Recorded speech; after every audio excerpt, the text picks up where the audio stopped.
What if the boy who lived never grew up under Dumbledore's watchful eye, but under the shadow of Uchiha Madara himself?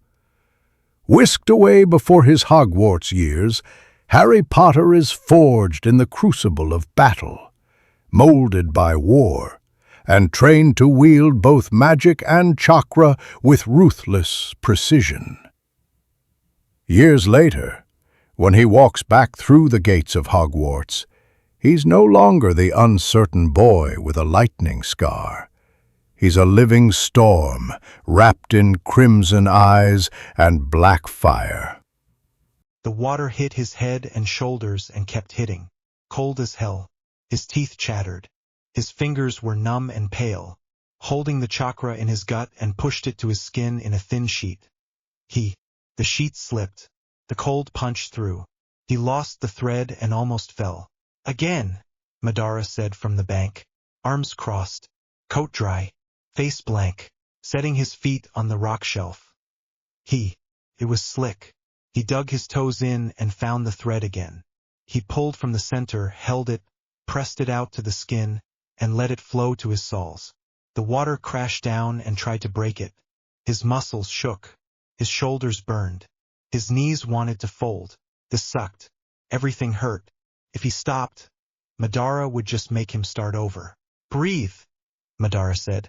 Even. Count. 1, 2, 3, Harry said through the chattering. He made the count steady and let the sound of the falls sit in the back of his head, keeping the chakra sheet unbroken. His jaw ached. His hands tingled. He tasted metal. Pebble tapped his shoulder. He flinched. The sheet wavered. Madara had thrown it without warning. Again, Madara said. Harry reset and fixed his stance. He made his back straight. He put his hands together. Ram, ox, tiger. Not for the jutsu, for his head, for order, drawing in a breath. He pushed the sheet back out and felt it seal over his skin. Another pebble. He didn't flinch this time. It bounced off the sheet and skipped into the pool. Good, Madara said. Holding. Time stretched. The cold pressed at his ears and his neck. He kept the thread thin and tight and let his breath set the rhythm. 10 breaths. 20. 30. His calves started to cramp.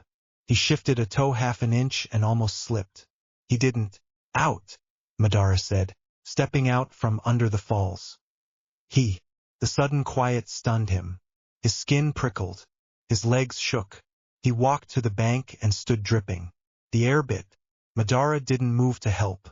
Harry didn't expect him to. Wrap, Madara said, nodding at the towel on the rock.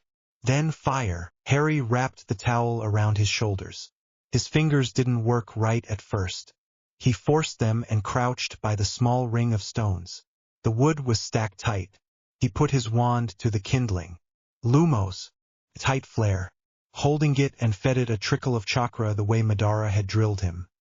The light turned hard and white and hot. The kindling caught. The fire crackled. Heat rolled over his hands. Madara watched him.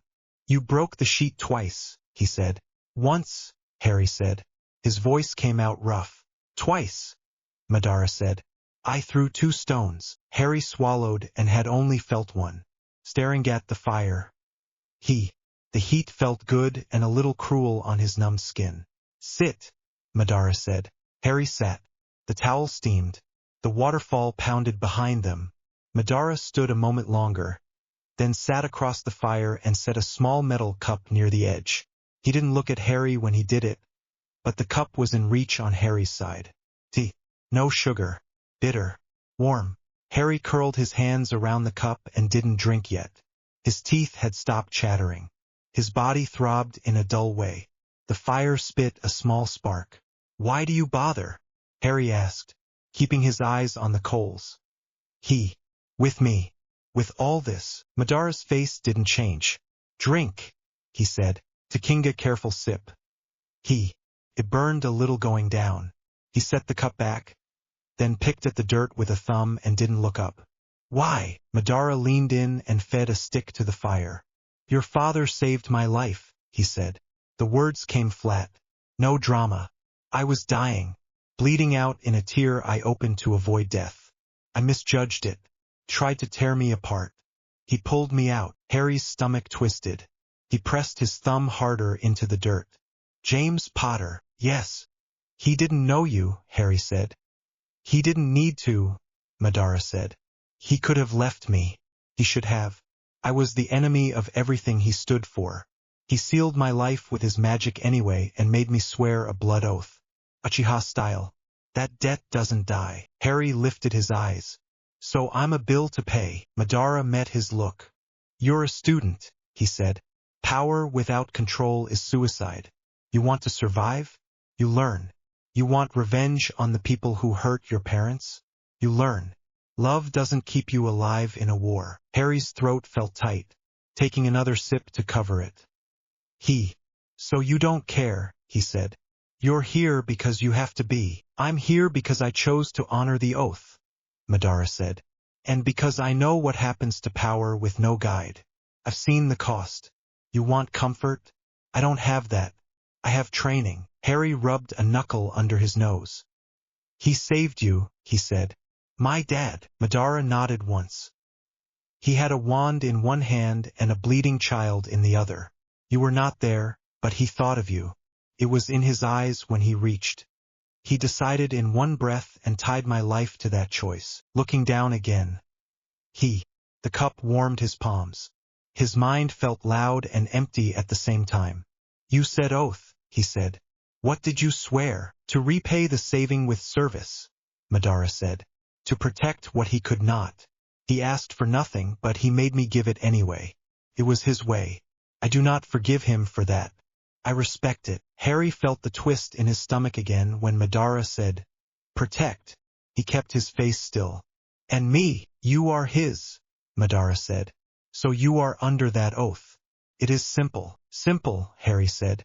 It didn't feel simple. He couldn't hold Madara's eyes and looked at the fire. You said love doesn't keep you alive. It doesn't, Madara said. It gives you reasons.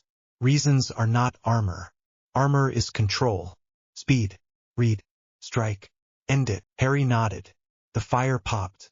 The waterfall kept up its steady crash. He finished the tea. Madara watched him for a long breath. You did well under the falls, he said. Not good enough. We go again at dusk. Before that, you will walk forms. You will fix your guard. Your left slips when you're tired. Harry couldn't help it. I know. If you knew, you would fix it, Madara said. He stood up. Harry got up. His legs shook. He stood anyway. Stop thinking about my reasons, Madara said. Think about yours. Think about what you want to do when the man who killed your parents stands in front of you with a wand raised. Do you want a story? Or a result? A result, Harry said. His voice came out steady. Good, Madara said. Then train. Age 7. The training hall smelled of sweat, old smoke, and oil. It was a stone room, square, with chalk on the floor and a line of simple wooden racks. Harry sat on his heels on the mat. His hands shook, holding them out and watched the fingertips. They were raw. The skin had split near his nails. Dried blood crusted in thin lines. Again, Madara said. Harry pressed his fingers together. Ram, he said. He made the sign. Ox. He moved careful. Tiger. He locked the last sign. His fingers slipped. The sign came out crooked. Wrong, Madara said. Again, setting his hands back and tried to keep the breath slow. He felt the sting in his fingers and tried not to flex them. Ram. Ox. Tiger. He held it. He felt the pull of chakra and stopped it where it was because the point was the sign, not the jutsu. Again, Madara said. Harry's eyes burned. He blinked hard and didn't want to cry. Crying made his nose run and made it harder to breathe through his mouth. He swallowed and did the set again. And again. The room seemed to tilt, keeping his spine straight. He pressed and pressed until the skin split again and a small bead of blood formed and rolled down. He hissed. Madara didn't move. Pain teaches better than praise, he said. You will not always have time to think in order. Your hands must move in order anyway. Once more, Harry did the signs. His fingers trembled. He missed ox and made dog and swore under his breath. He fixed it, running the set 5 more times without another error. He held tiger and didn't let it shake. "Stop," Madara said. He tossed a small roll of tape and caught it with clumsy fingers.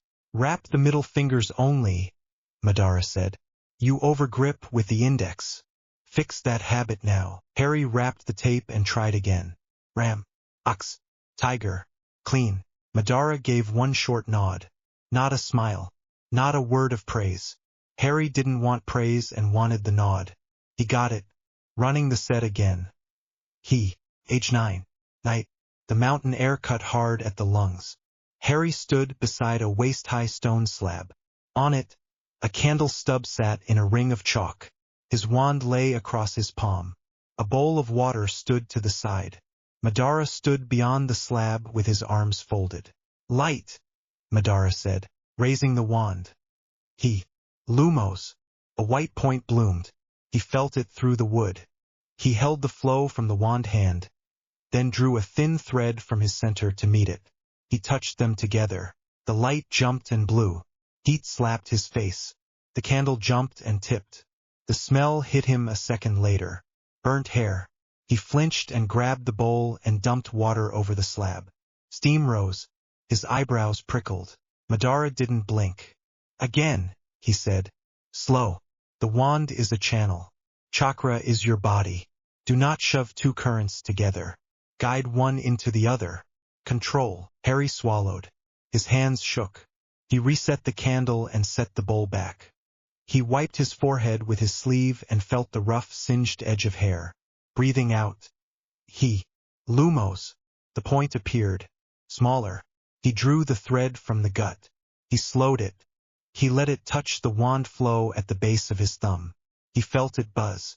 He didn't push. He guided it. The light hardened. It didn't blow. The candle's wick caught. A small, tight flame sat on it. Steady. Keeping it steady. Sweat ran into his eye. He blinked and kept the breath even. Madara stepped in and leaned in, close. "Where's the mismatch?" "Wrist," Harry said.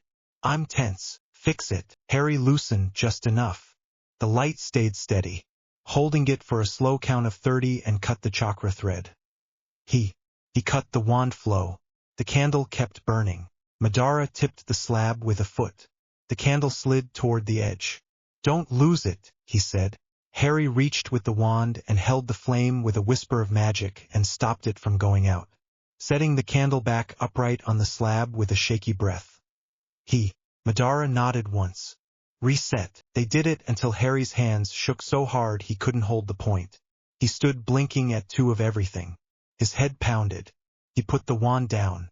Madara handed him the bowl and a cloth. "Douse," he said. "Washington, eat." Harry doused the candle and washed the slab and ate a bowl of rice and egg sitting on the step. Quiet, head down. Madara ate standing. No words. The quiet felt honest. The burn on his eyebrows stung. He let it sting. Age 10. The yard was hard-packed dirt with a few flat stones sunk level with the ground. A wind moved across the ridge and carried dust. The sun sat low. Harry stood in a low guard, left foot forward, hands up, weight on the balls of his feet. A shadow clone of Madara stood 10 paces away in the same guard. Same stance. Same stillness. "Begin," Madara said from the shade. The clone moved. Fast. Harry shifted and slipped the first jab and caught the second on his forearm. It hurt, stepping in to take space and got tagged clean in the ribs with a short hook. Something popped. Breath left him in a flat grunt. He stepped back and lifted his guard. The clone didn't chase. It watched. Takinga breath that hurt wrong and tasted blood. He moved his feet and kept the hands high. The clone fainted, taking it. The real strike came from the other side. He took it on the elbow and his hand went numb and forced the hand to close and made a low kick at the knee. The clone checked it with a shin and snapped a straight punch into Harry's face. White flash. He stumbled and almost went down. He didn't. He ducked out and circled. His ribs screamed. He sucked a thin breath and felt the ground under his soles. He tried to read the shoulders, the hips. "See the tell," Madara said. watching. The clone's front shoulder twitched a fraction before it jabbed. Harry slipped inside it and hammered a short body shot. It landed, but his rib protested and his power died halfway. He pulled the next punch without meaning to. The clone punished him. 2 shots to the head. 1 to the body. He dropped to a knee and couldn't breathe. He forced air past the pain. The world narrowed. A boot toe nudged his guard. Up, Madara said. Harry pushed up and stood, setting his feet. He wanted to cry again. He didn't. You hesitated, Madara said. That pulled punch would get you killed. There is no prize for kindness in a fight. There is only who stands and who doesn't. Harry nodded and set his jaw. He feinted high and threw dirt with his back foot at the clone's eyes. The clone turned its head a fraction and Harry stepped in. He hammered the knee from the side. The clone's stance broke, taking the opening and drove a clean elbow across the jaw. The clone dissolved. Madara stood. Better, he said. Not good, holding his ribs and tried to breathe through the sharp points. The ground felt steady again. He was on his feet and had landed something. It wasn't enough. He wanted enough. Again at dawn, Madara said. Wrap the rib. Eat. Harry nodded and walked toward the house, slow, counting his steps, and heard the crackle of the kitchen fire. He heard his own breath, thin and ragged. Keeping moving. He didn't talk much about the old house on Privet Drive. There wasn't much to say. Things happened. Hands closed on his throat. Doors shut and stayed shut. The cupboard had a thin blanket and a thin mattress. The walls smelled of dust and old, wet wood. His stomach hurt all the time there. A slow, empty hurt. A belt buckle hit bone once. He remembered the sound. Not loud. Just a flat click and then a dull thud. He'd curled and waited for it to stop. No one came. No one opened the door to check. The days blurred, keeping count by the sound of the kettle in the morning and the bin lid at night. Dudley's friends used to block the pavement on the walk home. They pushed him into hedges. Elbows, knees, nothing sharp. Just enough to bruise and keep the bruise. Petunia saw once through the window and turned away. She set a plate on the table that night without looking at him. No second helpings. No words. Water dripped sometimes from a pipe in the cupboard. Plink, plink, plink. Watching the drops until he fell asleep and woke to the same smell and the same quiet and the same ache in his belly. He learned to press the ache down and think about nothing for as long as he could. Madara's place hurt too. But the hurt had a border. Came from training. It ended when he did it right. The cupboard hurt had no end. That was the difference. That was enough. He didn't forgive anyone for that house and didn't waste time on it either. Keeping it where it was. Cold, small, locked, 11 again. The fire was low. The air held that edge it had just before dawn. Running a slow kata on the flat stones with a wooden sword. Step, cut, step, guard. He kept his elbows tight and kept the tip level. His breath made soft clouds. An owl winged down through the gray and landed on the rail. It held itself very straight and set a thick letter on the wood in front of it. Wax seal. Crest. The owl clicked its beak once and watched him. Harry finished the form, lowered the sword, and walked over and didn't take the letter. Waiting. Madara slid the door open and stepped out. He glanced at the owl and then at the letter and took it, broke the seal, skimmed it, and handed it to Harry. You're going, Madara said. No ceremony. You'll learn their magic. You'll master it. Then you'll combine it with everything I taught you. Taking the letter. Heavy paper. Neat script. His name. Invitation to a school he had seen only in pictures buried in old books and in the edges of Madara's dry comments. He read the lines twice. His stomach did a small flip he didn't show. What if they find out about this? He said, setting the letter down and opened his right hand. His chakra flared across the skin in a thin glow, then sank back. He glanced at the wooden sword, at the practice rack, at the chalk lines on the yard. Then you deal with it, Madara said. You're not weak anymore. Remember the rule. Hesitation kills, Harry said. Trust no one completely, Madara said. Use what you must. If Dumbledore starts asking questions, give him nothing. He will ask and is good at it. Harry folded the letter. Will you come? Madara looked toward the ridge. The wind pulled at his hair. No, he said. This is your part. I will not stand over your shoulder in their halls. I don't belong there. You go. Learn. Watch. Choose where to show your hand and where to hide it. I can't show them chakra, Harry said. Not yet. You can show them control, Madara said. Control reads as discipline. It offends no one. It frightens some. Let them be frightened. It keeps them honest. Harry nodded and felt the old twist in his gut at the word father. But he didn't say it. What if I fail? He said instead, keeping his voice even. Then you get up, Madara said. You've done it before. You'll do it again. Raninga thumbed over the seal on the torn envelope and looked up. Thank you, he said. The words were small and flat and real. Madara didn't move. Pack, he said. Travel light. No metal blades in their trains. Take the wand. Take the wrapped scrolls. Take the book we worked through for runes. Leave the rest.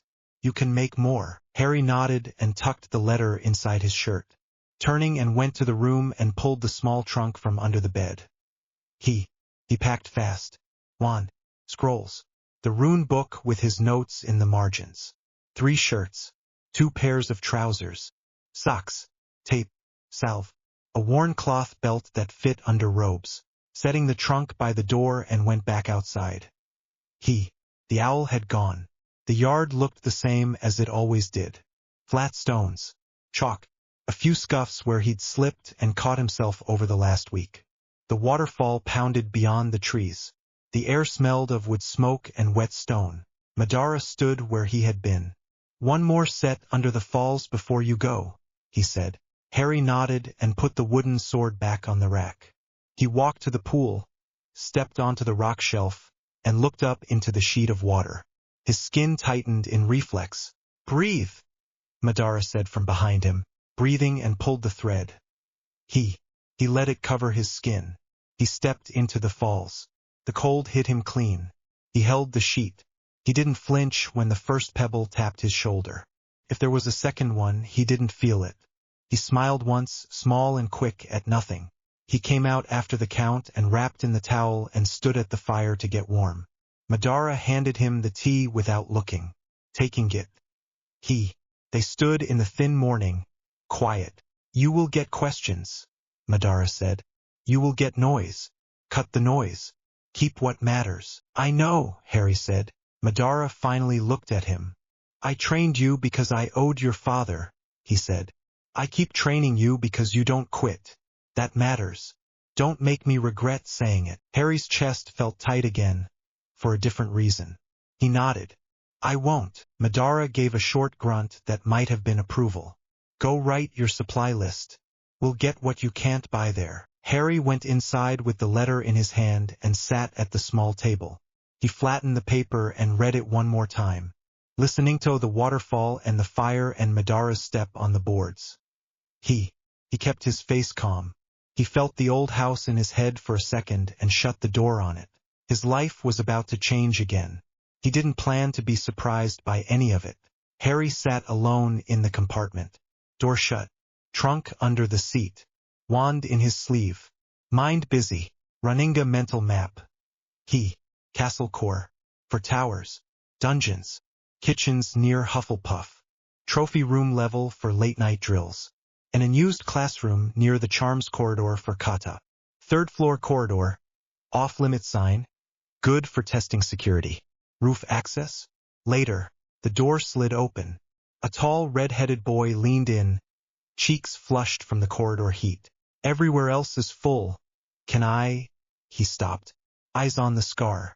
You're Harry Potter. Harry measured him in one look. Tall. Skinny. Worn robes. Easy grin ready to go. Family hand-me-downs. Likely loyal. Likely emotional. He nodded once.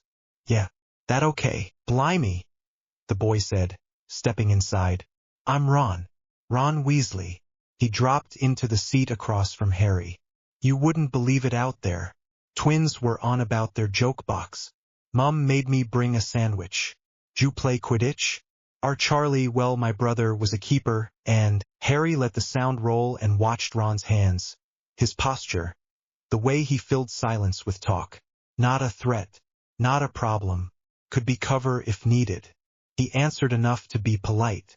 "Don't play," Harry said. "You should," Ron said. "Be wicked with that build."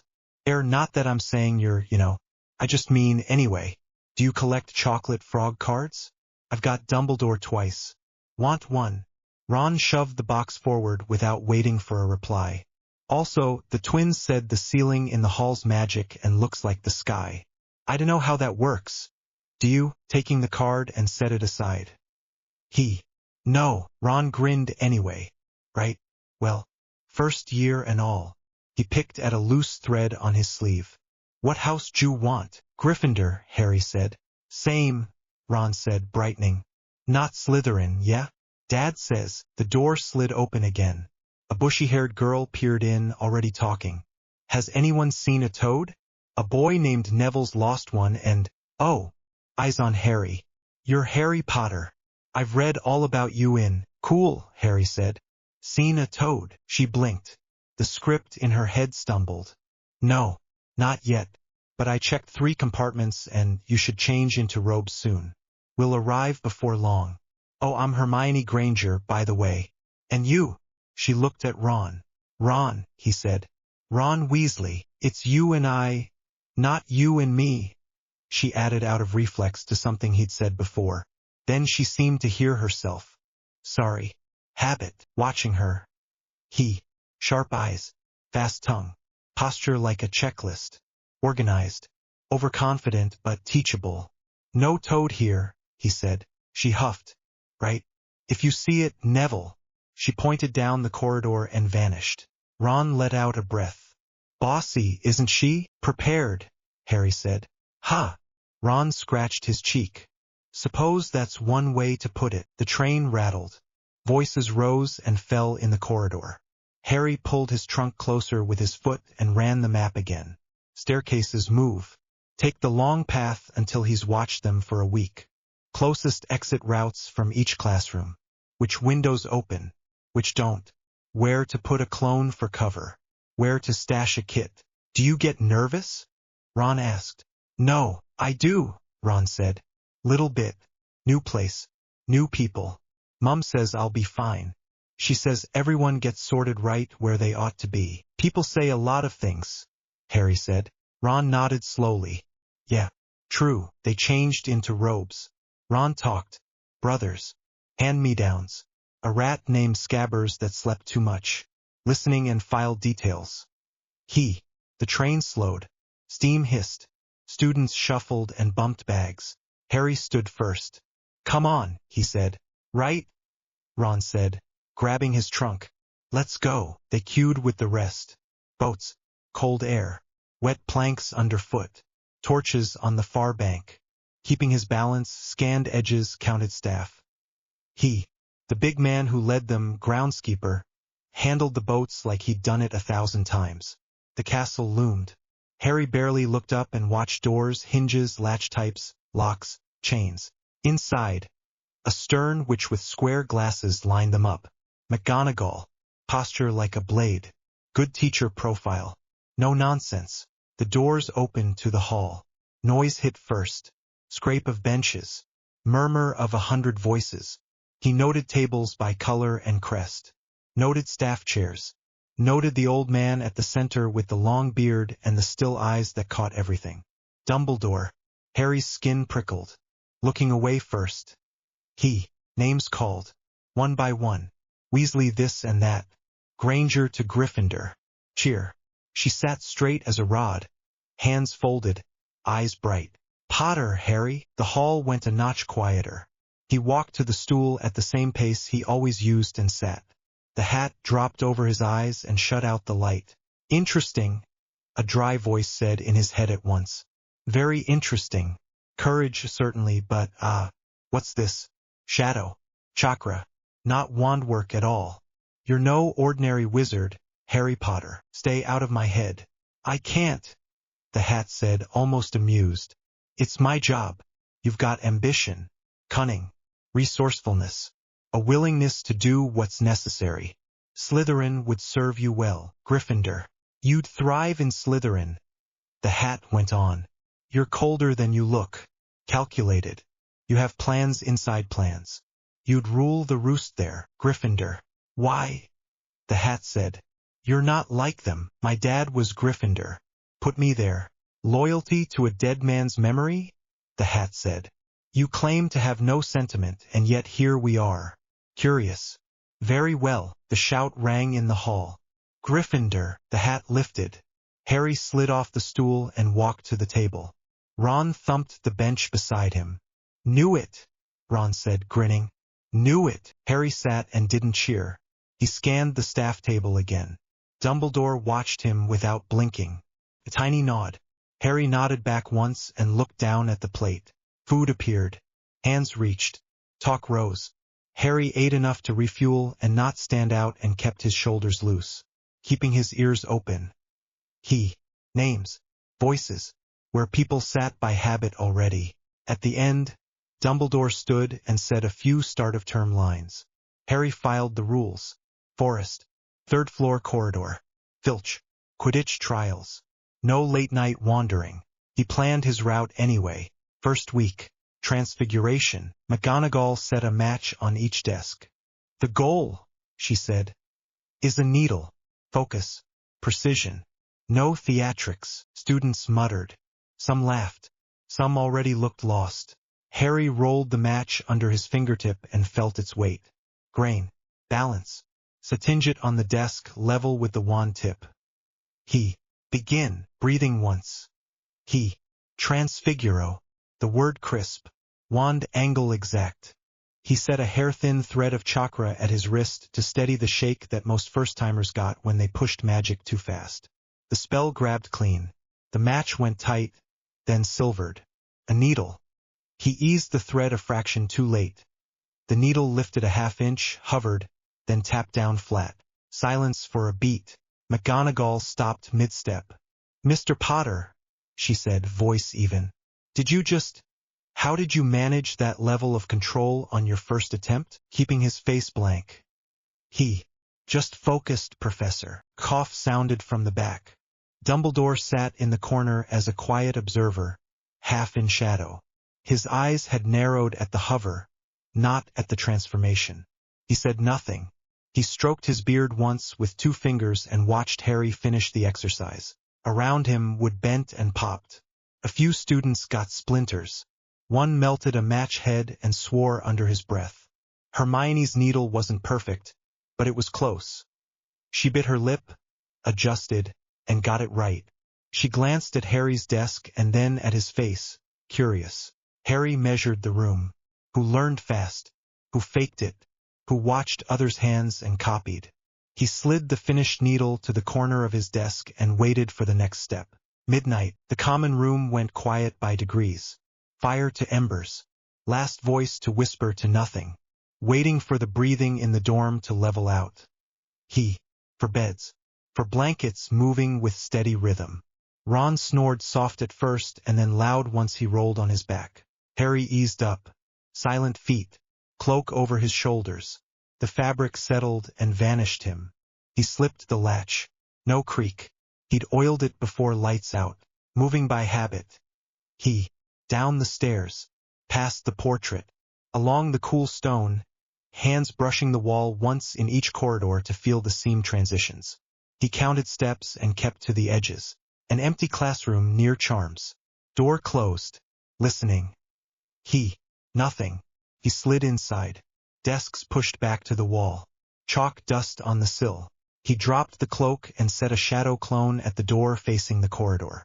Silent hand sign. The clone nodded once and listened at the keyhole, taking the center of the room and moved through kata. Low to high. Guard to strike.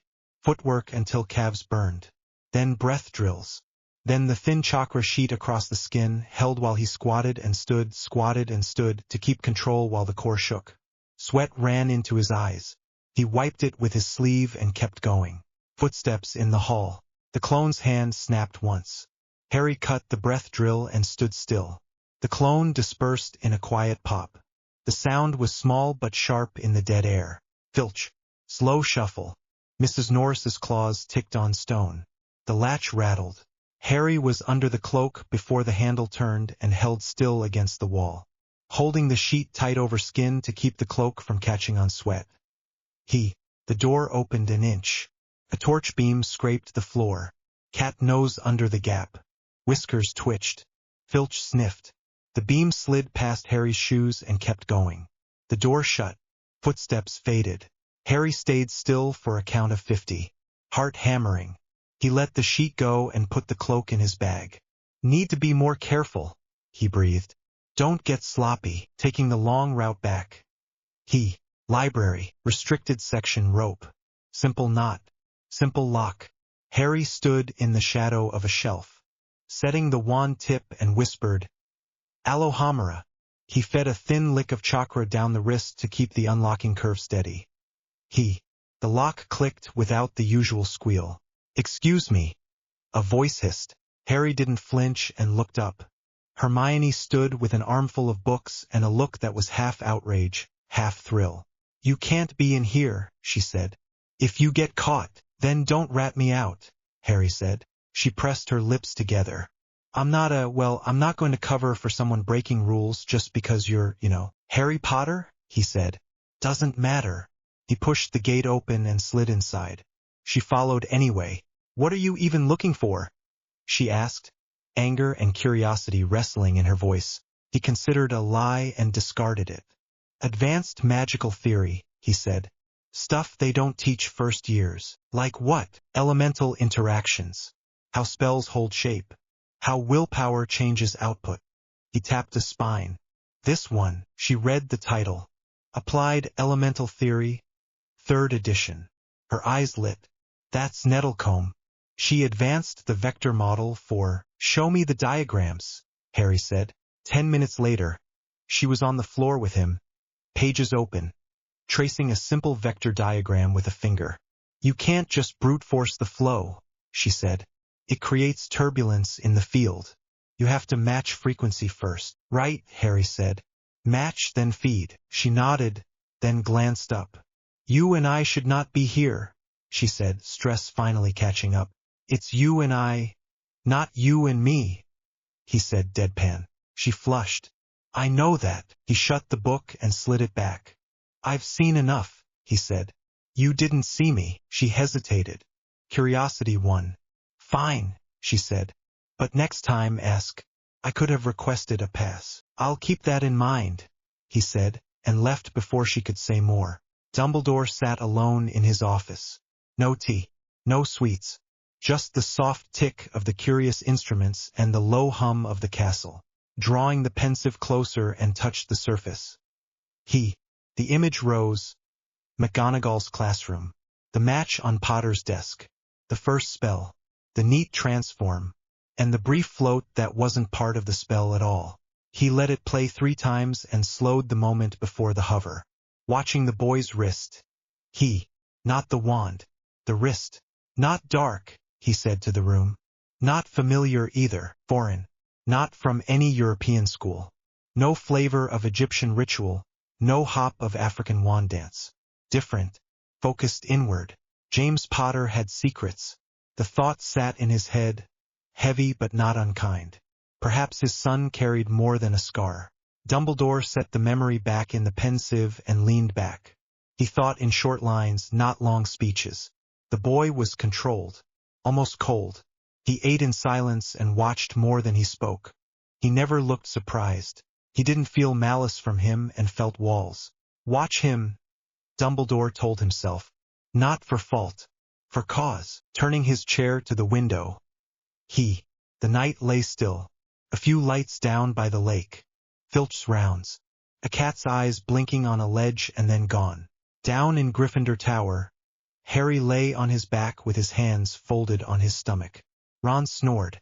Another boy muttered in his sleep. Harry blinked at the canopy and didn't feel tired. He felt wired. A tiny shadow clone, no bigger than a mouse, sat on the headboard and watched the door. scratched its ear once, then went still again. They're all so trusting here, Harry thought. So naive. He didn't smile and didn't scowl. He let the thought pass and set the next plan in its place. Where to train tomorrow, which corridors to test, which teachers to watch, which questions to ask and which to ignore. Madara's rule ran under it all. Decide first. Trust no one completely. He closed his eyes and slept in pieces, the way he'd learned to sleep. Light, shallow, ready to wake on a sound. The clone kept its vigil, silent on the wood, until the first gray of morning touched the window. Then it popped with a soft sound, and Harry's eyes opened at once. Harry heard the voice in the wall during a late patrol to the loo. Empty corridor, stone cold under his feet. The words came through the pipe at knee height. Kill, tear rip. He stopped. No one else in sight. He let the base Sharingan open. One tomo each eye. Vision sharpened. Lines in the stone stood out. A faint thread ran along the baseboards and into the corner grate. Not light. Not magic glow. Chakra trace. Serpentine. Moving. Something's hunting, he thought. Big. Fast. No one else can hear it. He didn't shout and didn't run to a teacher. He followed the trace to the next junction, then the next, marking turns in his head. He closed the eyes down before the headache could spike. He rubbed the bridge of his nose once, then kept walking. The next days he treated it like a mission, keeping a pocket journal folded under his sleeve and wrote clean notes when no one watched. Mrs. Norris, petrified, near second-floor bathroom. Colin Creevy, petrified, stairs near the green tapestries. Filch said water everywhere, confirms plumbing link. Hermione heard water rush under the floor before the scream in corridor B12. Pattern. Always near pipes, drains or taps. Moves in the pipes, he wrote. Uses water for cover. Kills with a glance. Basilisk fits. Watching students avoid corridors and watch teachers post patrols. He walked routes that others didn't. He held the Sharingan only in short clips to keep the strain low. The ache behind his eyes built anyway. He cut his time shorter. The trace always came back to the second-floor girls' bathroom. He marked it and held. Quidditch practice ran long in cold wind. Slytherin cleared the pitch last. Waiting in shadow near the locker corridor and listened to footsteps. One set. Draco Malfoy, alone, stepping into the light as Draco pushed the door. We need to talk, Harry said. Draco sneered on reflex. Potter? You lurking? That's cute. Harry walked forward at a steady pace. Your father gave a girl something at the bookstore. He wanted a mess here. The mess happened. I don't know what you're moving. Shinobi speed. Step, pivot, slide. He was behind Draco before the last word left his mouth. Wand to throat. Free hand to the wrist so Draco couldn't grab his own wand. Wrong answer, Harry said. Draco froze. You're mental, he said. His breath came fast. I'm practical, Harry said. Your dad used Ginny Weasley. A diary. He used her to open the Chamber of Secrets. Where's the entrance? Draco tried for a smirk. It shook at the edges. Sweat beaded at his hairline. I don't. Harry pressed the wand a fraction. Look at you, he said, voice even. Shaking. You don't know how to do this. I do. Last chance. Draco swallowed. His Adam's apple bumped the wand. Second floor, he said, voice higher. Bathroom. The one with that crying ghost. Myrtle. Everyone avoids it. Good, Harry said. He eased the wand away. If you tell anyone about this, I'll know. You can't. Looking him in the eye. I'll know, he said again. He stepped back and holstered the wand. Draco stayed pressed to the lockers for a long second, then stumbled out the door without more words. Fear works faster than friendship, Harry thought as he left the building. Madara was right. He went at night. He left a shadow clone on the common room couch with a blanket and an open book to look asleep. He sent another to intercept Ron outside the boys' loo and ramble about a trick play, keeping the real route clean. Second floor girls' bathroom. The door hinges whined. Listening. No one. Damp air.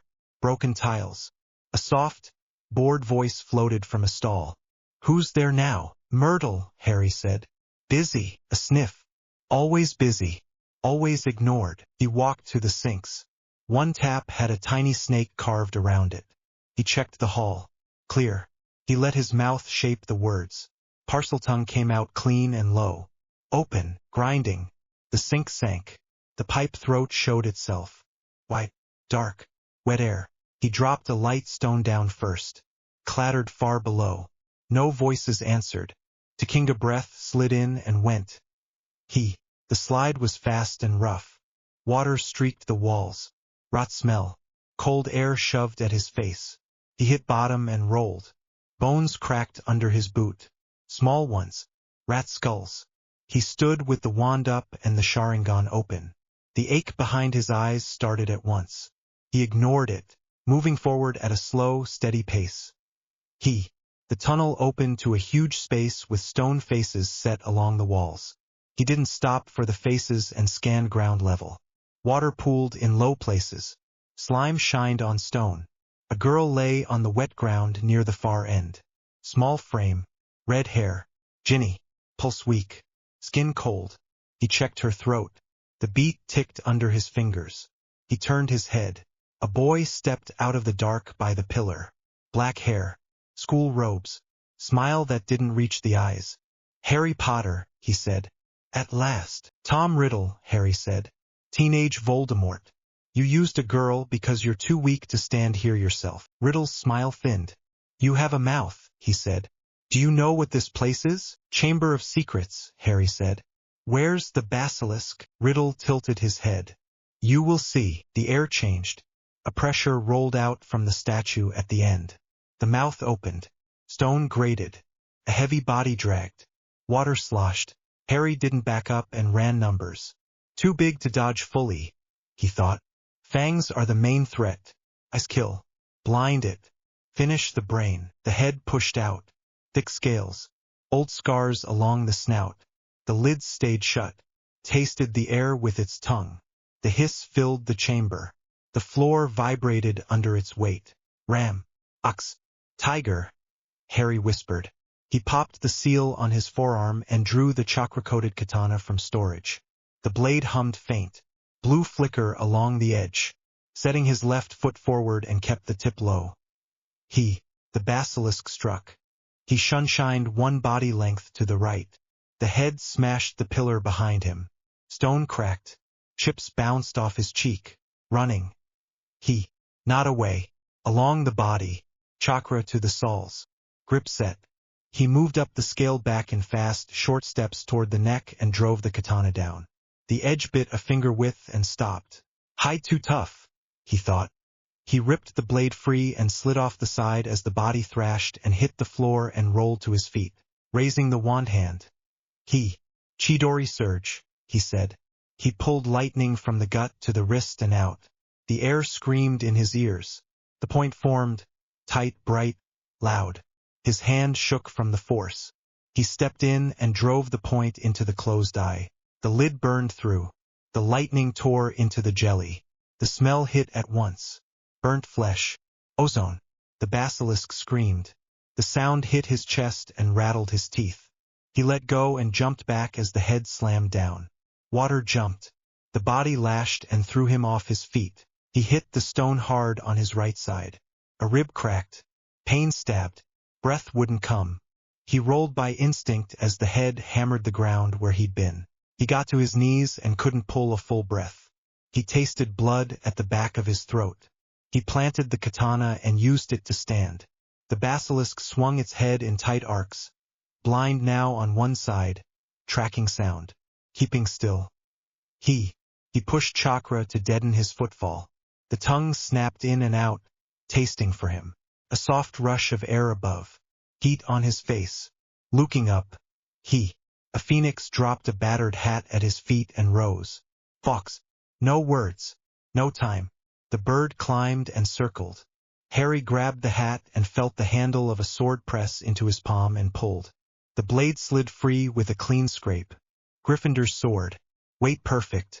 Balance clean. The basilisk lunged again. He didn't back up and stepped in.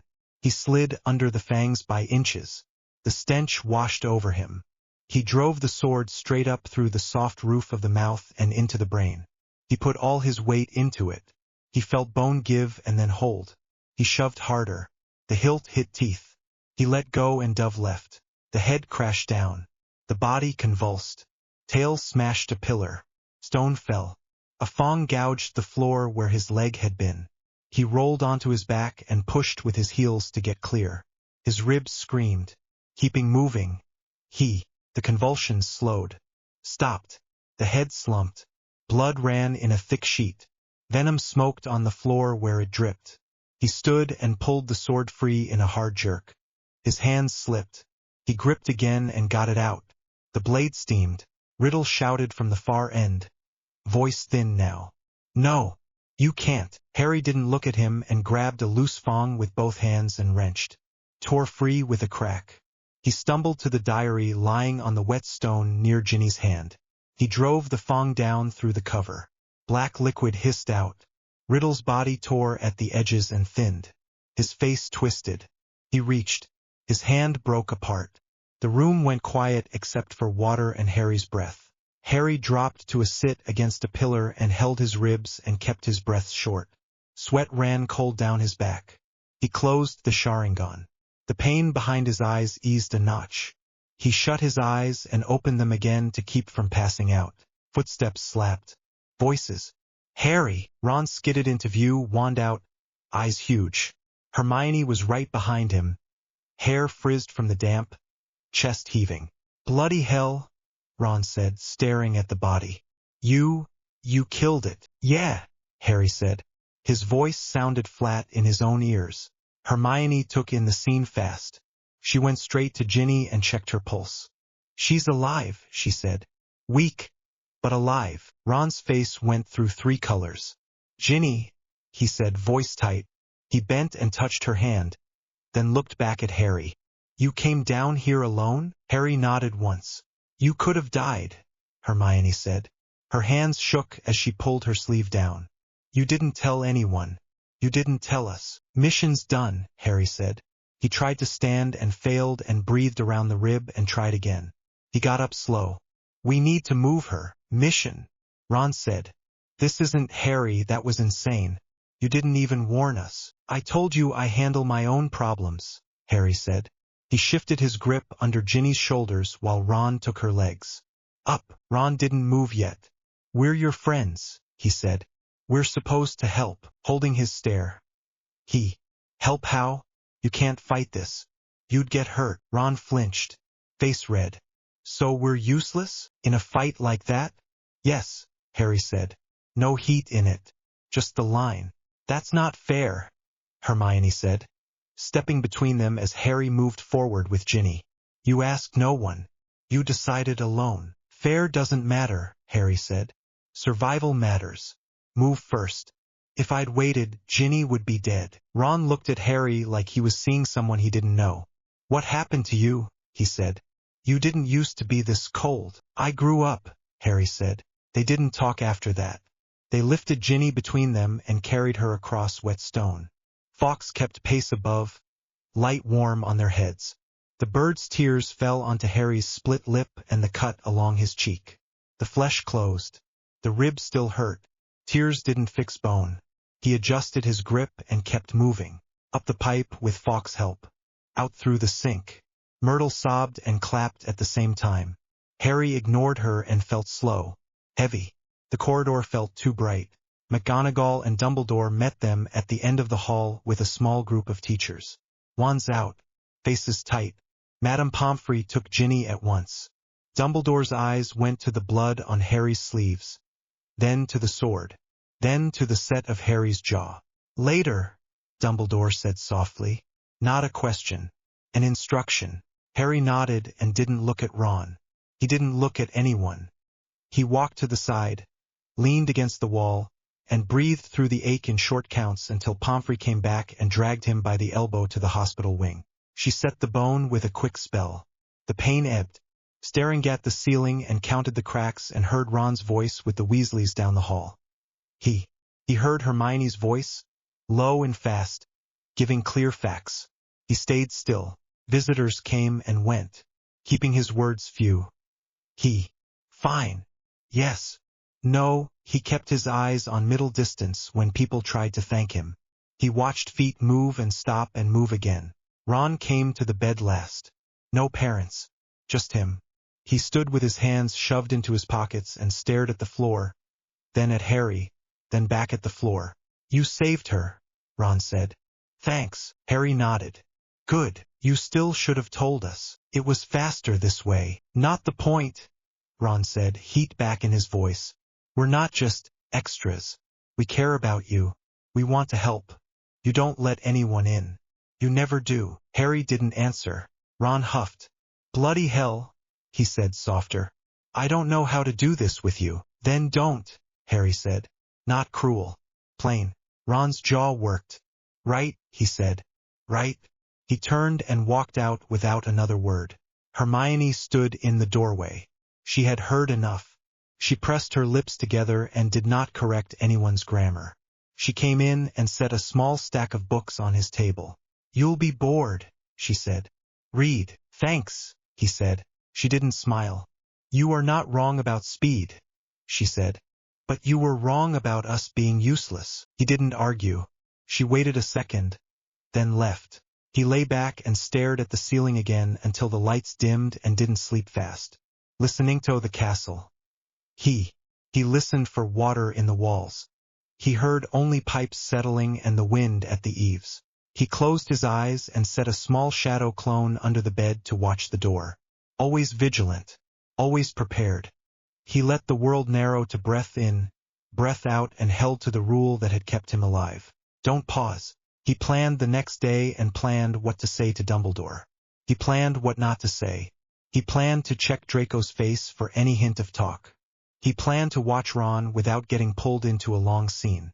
He didn't plan to fix anything. Not yet. He would wait and would see. He would move if he had to. The castle stayed quiet. The hunt was done. The fractures stayed. He slept in pieces until morning. The library was almost empty. Midnight. Lamplight low. Dust motes hung in the beam over their table. Stacks of advanced arithmancy, ancient runes, and elemental theory sat between them. Harry copied a diagram, neat and fast. Hermione flipped through a heavy text and made a list of cross-references in a tight hand. She stopped writing. Harry, can I ask you something? Shoot. In the chamber. Why didn't you just immobilize Draco? Why threaten him, setting his quill down? Because fear works. Politeness doesn't. That's cruel. No.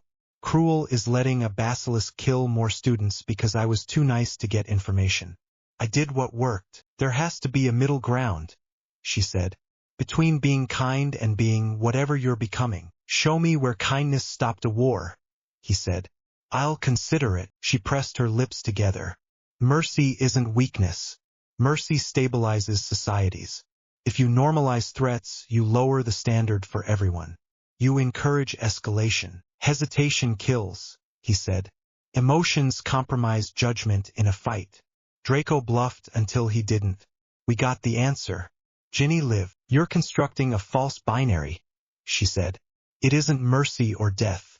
It's measured force within rules. Rules didn't stop the chamber, he said. A blade and lightning did. She frowned. You can't build a life on that. People aren't missions. You'll burn out. Maybe, he said. But not today. She looked at his notes. You scare me when you talk like this, keeping still. I'm not asking you to like it. I'm asking you to understand why it worked. She took a breath. I do see the internal logic, she said. I hate that I do. He nodded once and pulled his quill back to him. Good. They worked in silence for a minute. Pages turned. The clock ticked. Her eyes kept sliding back to him. You're bleeding into your nonverbals, she said. What? Your left hand taps when you get defensive. She showed him the mark she'd made by mistake where his fingers had knocked her quill. Tell me the rule set in your head. Read fast. Move first. End it, he said. Keep your friends out of the blast radius. We aren't blast radius, she said. We're your team. Looking at her. Then I need you strong. Then teach me, she said. Properly. not little samples. A system. He weighed that and nodded. All right. He cleared a space on the table and slid her books aside. Chakra first principles, he said. No mystic talk. Practical only. Magic's focused life energy. Wizards channel it through wands and ritual. Shinobi channel it directly. I do both. She leaned in. Define life energy, without going vague. Body plus will, he said. If you starve, you have less. If you're ill, you have less. If you're focused and calm, you shape it better. If you panic, it scatters. Okay, she said. Inputs and outputs. Show me, raising his hand. No wand. Blue light flickered tight around his palm. No flame, no crackle. A thin film ran from wrist to fingertips and held. Her eyes widened. That's incredible. It's control, he said. He let it fade. I can show you the baseline. Takes years to master. We don't have years. We'll do safe drills. What are the risks? She asked at once.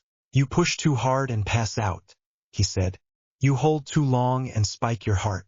You mix it wrong with wand work and you blow a spell. So we go slow. Understood, moving his chair next to hers. Close your eyes, he said. Don't dramatize it. Just listen to your body. She shut her eyes. All right, feel your heartbeat, he said. Count 10 beats. She counted under her breath. 10. Now drop attention lower, he said. Chest, stomach, fingers. Find the warm spot in the middle. Not breath. The thing under breath. She was quiet. Her shoulders eased. I think I feel it, she said. A buzz. Very faint. That's the pool, he said. Now move a teaspoon of it to your right hand. Don't shove. Guide it. If it fights you, back off and try a smaller amount. Her fingers twitched. She frowned. It's slippery. Then slow down, he said. Picture a line from the middle of your chest to your palm. Don't clamp your jaw. Loosen your wrist. She exhaled. Color rose in her cheeks. Something's there. Tingling. Open your eyes, he said. She looked. A faint glow sat over the heel of her palm. It wasn't bright. It was steady for a few seconds, then frayed and went out. She gasped like she'd run up the stairs. That was intense, she said. It felt like running a marathon except I didn't move. You used energy your body saves for staying alive, he said. You'll build tolerance. How long could you hold that when you were my age? Longer, he said. He didn't soften it. I started at 6. She looked at him in a new way. Not pity. Calculation. Cost, benefit, she said softly. You paid a lot. He didn't answer and set her hand on the table again. Second drill, he said. Sheet over the skin.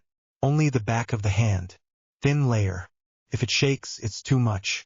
If it burns, you forced it. She tried. Took 2 false starts. The third time a film spread across the back of her hand and held for 5 seconds. Sweat beaded at her temple. Good, he said. Stop there. She shook out her fingers. I want to try again. Later, he said. Rest between sets. She huffed but nodded. She wiped her palm on her robe and reached for her quill. So, she said, calmer now. If chakra is trainable, Gryffindors could improve basic spell stability with bodywork. That would make first-year transfiguration safer. Why doesn't anyone teach this? Because they don't know it, he said. And because most people don't want to be tired every day for 3 years. She smiled a little. Most people aren't me. True. Her eyes sparkled at that. She tried to hide it and failed. She straightened her pile of books to cover it. Next concept, resonance, he said. Matching the wand's output curve before feeding body energy. You skimmed Nettlecomb. You saw the vector diagram. She pulled the book closer. The one where you align the axes before adding force, she said. Right? If you add at the wrong phase, you get turbulence. Exactly, he said. That's why your match hovered then dropped last year. You matched late. She made a face. I hate being imprecise. Then get precise. Rude, she said. But there was no heat in it. At 1 in the morning the lamps dimmed again. The main floor was clear. The restricted section gate was shut. Hermione glanced at the ropes and then at him. You want in there, she whispered. You're the one who likes rules, he said. I like results, she said. And accurate citations. We're looking for primary sources. They moved together. She listened at the main aisle while he checked the lock. Standard. Setting his wand to it and breathed a thin line of chakra down his wrist to smooth the unlock. The click was soft. He opened the gate by inches. This is a very bad idea, she whispered. You came with me anyway, he said.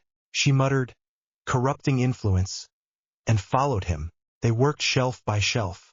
He scanned for terms. Dimensional breach, foreign magic, Godric's Hollow, late 1981. She pulled a thin ledger that didn't match the others and set it on the floor between them. Ore logs, she said. Thomas Ridgeworth. He opened it to a page flagged with old wax. The ink had faded to brown, but the hand was clear. He read aloud, Low. October, 1981. Responded to dimensional disturbance near Godric's Hollow. Found James Potter engaging unknown warrior. Armor, Eastern-style blade. Eyes glowing red with unnatural power. He paused. The warrior was gravely wounded. Potter could have left him. He didn't. Used a blood binding I didn't recognize. Said, he's not our enemy. He's just lost. Never saw the warrior again. Hermione leaned over the page, hair falling forward. That's your father, she said. And the warrior, Madara, Harry said. Has to be. Red eyes. Wounded. The oath. He never said the date and didn't need to. Why would James help him? She asked. He had a baby. He had a wife and took a risk that could have killed all of you. Because he was good, Harry said. The words came out tight. Stupidly, selflessly good. She went still. He didn't look away from the page. His hand on the leather was steady. His jaw wasn't. You think saving Madara made you what you are, she said. So the kindness created the weapon. That's the story in your head. He closed the ledger and set his palm on it. He saved a life, he said, voice flat. I'm making it worth something. That's not a debt you can repay by being hard, she said. That's not how value works. He didn't answer. His throat felt tight. He swallowed it down. Hermione touched the corner of the ledger. Harry, she said, you're not your teacher. You know that, right? You're more than what he made you. I don't know who I am without the training, he said. It's the only thing that kept me alive. It's not the only thing, she said. You're the person who went into the chamber alone because it was the fastest way to save a girl you barely knew. You teach me control so I don't blow myself up. You plan for everyone else even when you won't admit it. That's not Madara. That's you. Looking at her hand on the book. Her knuckles were white. She relaxed them when she saw him look. He almost smiled. Felt strange on his face. This is the part where you say thank you, she said, trying for light and missing. Thank you, he said. She shifted closer on the stone floor so their shoulders touched. They sat like that for a long minute, breathing the same cold air. He let the wall drop a notch and didn't fill the space with rules. You look at me and see a weapon, he said. I look at you and see a boy who won't let himself rest, she said. I don't know how to be anything but ready to fight. Then let me show you something else, she said. He stayed still. She leaned in and kissed him. It was gentle, warm. He froze for a beat, eyes open, then closed them and kissed her back. It wasn't smooth. Their noses bumped. Their teeth clicked once. They both laughed under their breath and tried again. It was better the second time. Slow, careful, teenage. They broke apart, close enough to feel each other's breath. Her cheeks were pink. His palms were damp. That wasn't indicative of any grand conclusion, she said, flustered. It was a data point, he huffed. Right? A data point. You're impossible, she said, but she was smiling. Thanks, he said. I think. A floorboard creaked near the desk. Mrs. Pants coughed. The key turned. Hermione's eyes went wide. Oh no, she whispered. Run, he said, already pulling her up. They grabbed the ledger and shoved it back in its slot. They sprinted in socks along the side aisle, breath loud in their ears. Taking her hand without thinking and pulled her behind a column as the librarian's lantern cut across the main row. Pants muttered about dust and wayward students and drifted the other way. He squeezed Hermione's fingers once. She squeezed back, hard. They slipped through the gap, out the gate, and eased it shut. The lock clicked. He killed the sound with the same soft chakra push. They didn't breathe until the corridor door was closed behind them. They leaned against the wall and started laughing. Quiet, breathless, relief plus something else. That was close, she said, still grinning. Worth it, he said. Completely. They walked back through the sleeping castle hand in hand. The stair shifted once and made her stumble. He caught her elbow and steadied her. She didn't let go when she'd found her feet. At the portrait, she stopped. We should talk about this, she said. What we are. Can we just be us? He said. Figure it out as we go. I can work with that, she said. But ground rules. Of course there are ground rules. She nudged him with her shoulder. Don't be smug. Noted. She hesitated. One more thing, she said. I won't become you. I'll learn control. I'll debate you. I'll pull you back when you go too far. I won't be a follower. Good, he said. She nodded, satisfied. Good night, Harry. Night. She disappeared up the girls' stairs. He stood there for a second and felt his heart race for a reason that wasn't danger. It felt wrong and right at the same time. He headed up to the dorm. Ron snored softly. Neville mumbled and rolled over. Satinga mouse-sized clone on the headboard to watch the door. Habit. He sat on the edge of his bed and looked at his hands. They still shook a little. He went to the window and looked at the grounds. His reflection looked back. For a second his eyes flashed red. The Sharingan had ticked on without him calling it. He blinked and shut it down. His chest tightened at the reminder. He lay back and stared at the canopy. The ledger words replayed in his head. James saving a dying enemy. Binding him by blood. Choosing risk because it was right. Hermione's hand had been warm. He let himself breathe slower. The clones settled. The castle settled. Setting the next day's plan in order: classes, drills, another short session for Hermione if she wasn't too wrecked, and then pushed the plan to the side. For the first time in years, he fell asleep without thinking through an escape route. They met again the next night. No running this time. Hermione came with a page of questions and a sandwich she'd swiped for him. Eat, she said. You forget when you focus, taking half. You need it more. I accounted for that, she said, and handed him the bigger piece. Chakra questions, item 1. Safety thresholds. How do we quantify them? Pulse, breath, tremor, he said between bites. If your hands shake, you're done. If you need 2 breaths for 1 sentence, you're done. If you can't feel your fingers after a set, you overdid it. Stop for the night. Clear, she said, writing it down. Item 2. Resonance tables. Can we calibrate a simple one for first-year spells? Probably, he said. We'll build it as we go. You test. I watch. I'll tell you where you force it. She pushed a lock of hair behind her ear. You're very annoying when you're right. You're very wordy when you're stressed. That's unkind. True. She gave him a look and then smiled. All right. Systems thinking later, she said. 5 minutes on ethics now. He groaned. Hermione, it matters, she said. 1 rule. No threats to classmates unless there's an imminent risk of harm. He thought about Draco, about the way the wand at the throat had made the boy stop playing games. He thought about Ginny cold on the stone. Fine, he said. 1 exception. State it. Imminent risk, he said. Real, not theoretical. If someone's going to get hurt today, I do what I have to do. She held his eyes. I can live with that. He nodded. They moved back to work. She held the sheet over the back of her hand for 8 seconds this time. She shook a little but didn't break form. He cut her off before she pushed it to 10. She scowled. Then she sighed and accepted it.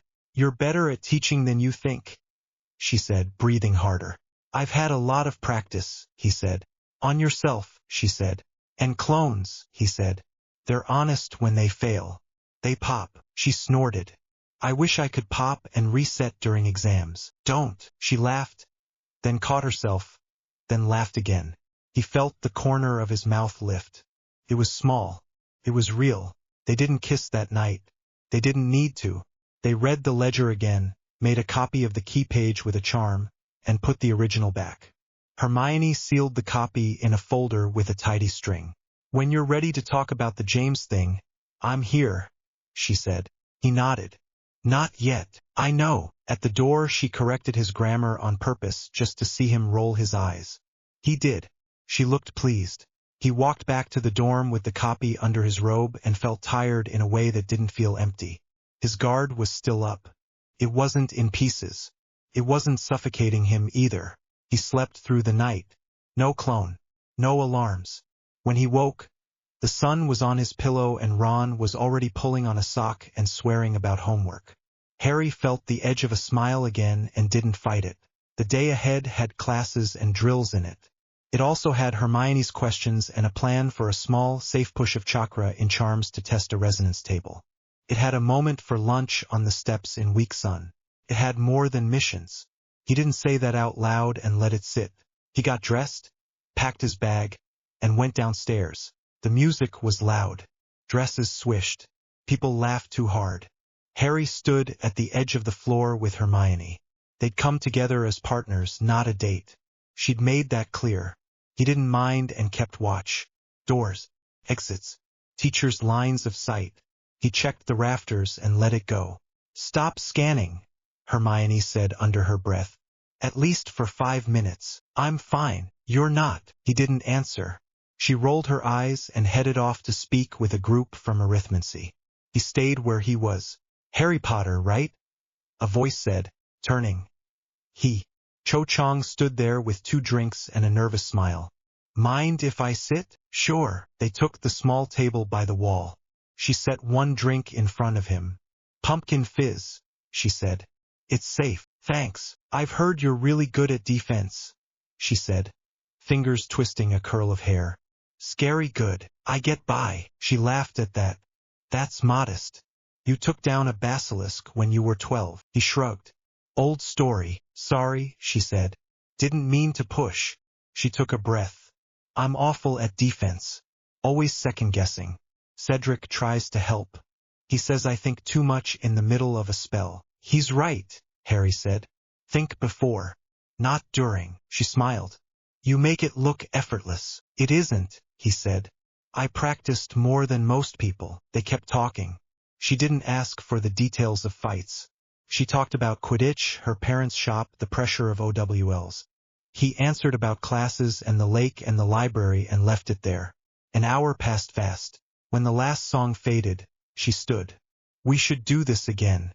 Just talk." "Yeah," he said. "I'd like that." They met by the lake on a clear afternoon when the grass was dry. No books, no plans, just time. "You always seem so alone," Cho said. "Even with people." "I am alone," he said. "Safer that way." "That's sad." "It's practical." She looked out at the black water. "You sound like you're fighting a war no one else can see." He almost told her and didn't. "Maybe I am." She reached for his hand and didn't push. "Then let me be your ceasefire." He didn't pull away and let her hold it and said nothing. A week later, they sat on the last bench in a quiet corridor. No one used it this late. The torches burned low. "I barely remember them," he said. "My parents. Bits. A laugh. A lullaby. Nothing whole." "That must be hard," she said. "What's hard is not knowing if I'm honoring what they died for," he said. "My dad helped people. He showed mercy when others wouldn't. I don't do that." "You protect people," she said. "You save Ginny. You work yourself raw." "I'm cold," he said. "Ruthless. Not like him." "You're more like him than you think," she said. "You just hide it." Staring at the floor. She waited. He let the thought sit and didn't argue. They were leaving a study room late when she stopped him in the doorway. "I like you," she said. "Not the boy who lived. You. There's not much just me left." "I'll take what there is," she said and kissed him. It was light, careful. He kissed her back and kept it slow. Felt steady. Felt simple. They let go at the same time and didn't make a big speech about it. She smiled and touched his sleeve. He felt his chest loosen. Her words about his father stuck. He wanted answers and didn't ask Dumbledore. He went to find them. Visitor entrance. London. Phone box. Cloak on. A clone at street level to watch the door and take the fall if needed. He used the coin code and went down when the lift responded and kept the cloak tight and his steps soundless. The atrium was busy at first, then thin, waiting for a shift change and crossed to records. A bored clerk slumped on a stool. Genjutsu settled with a whisper. The clerk's eyes unfocused. He stared at a blot on the wall and didn't move. Harry slipped inside and moved shelf to shelf until he found the old war files. Potter James, he mouthed. Redacted pages. Stamps everywhere. He worked around them. Dimensional anomalies. Lead J. Potter. Another file. Unauthorized mercy reports. Admonished.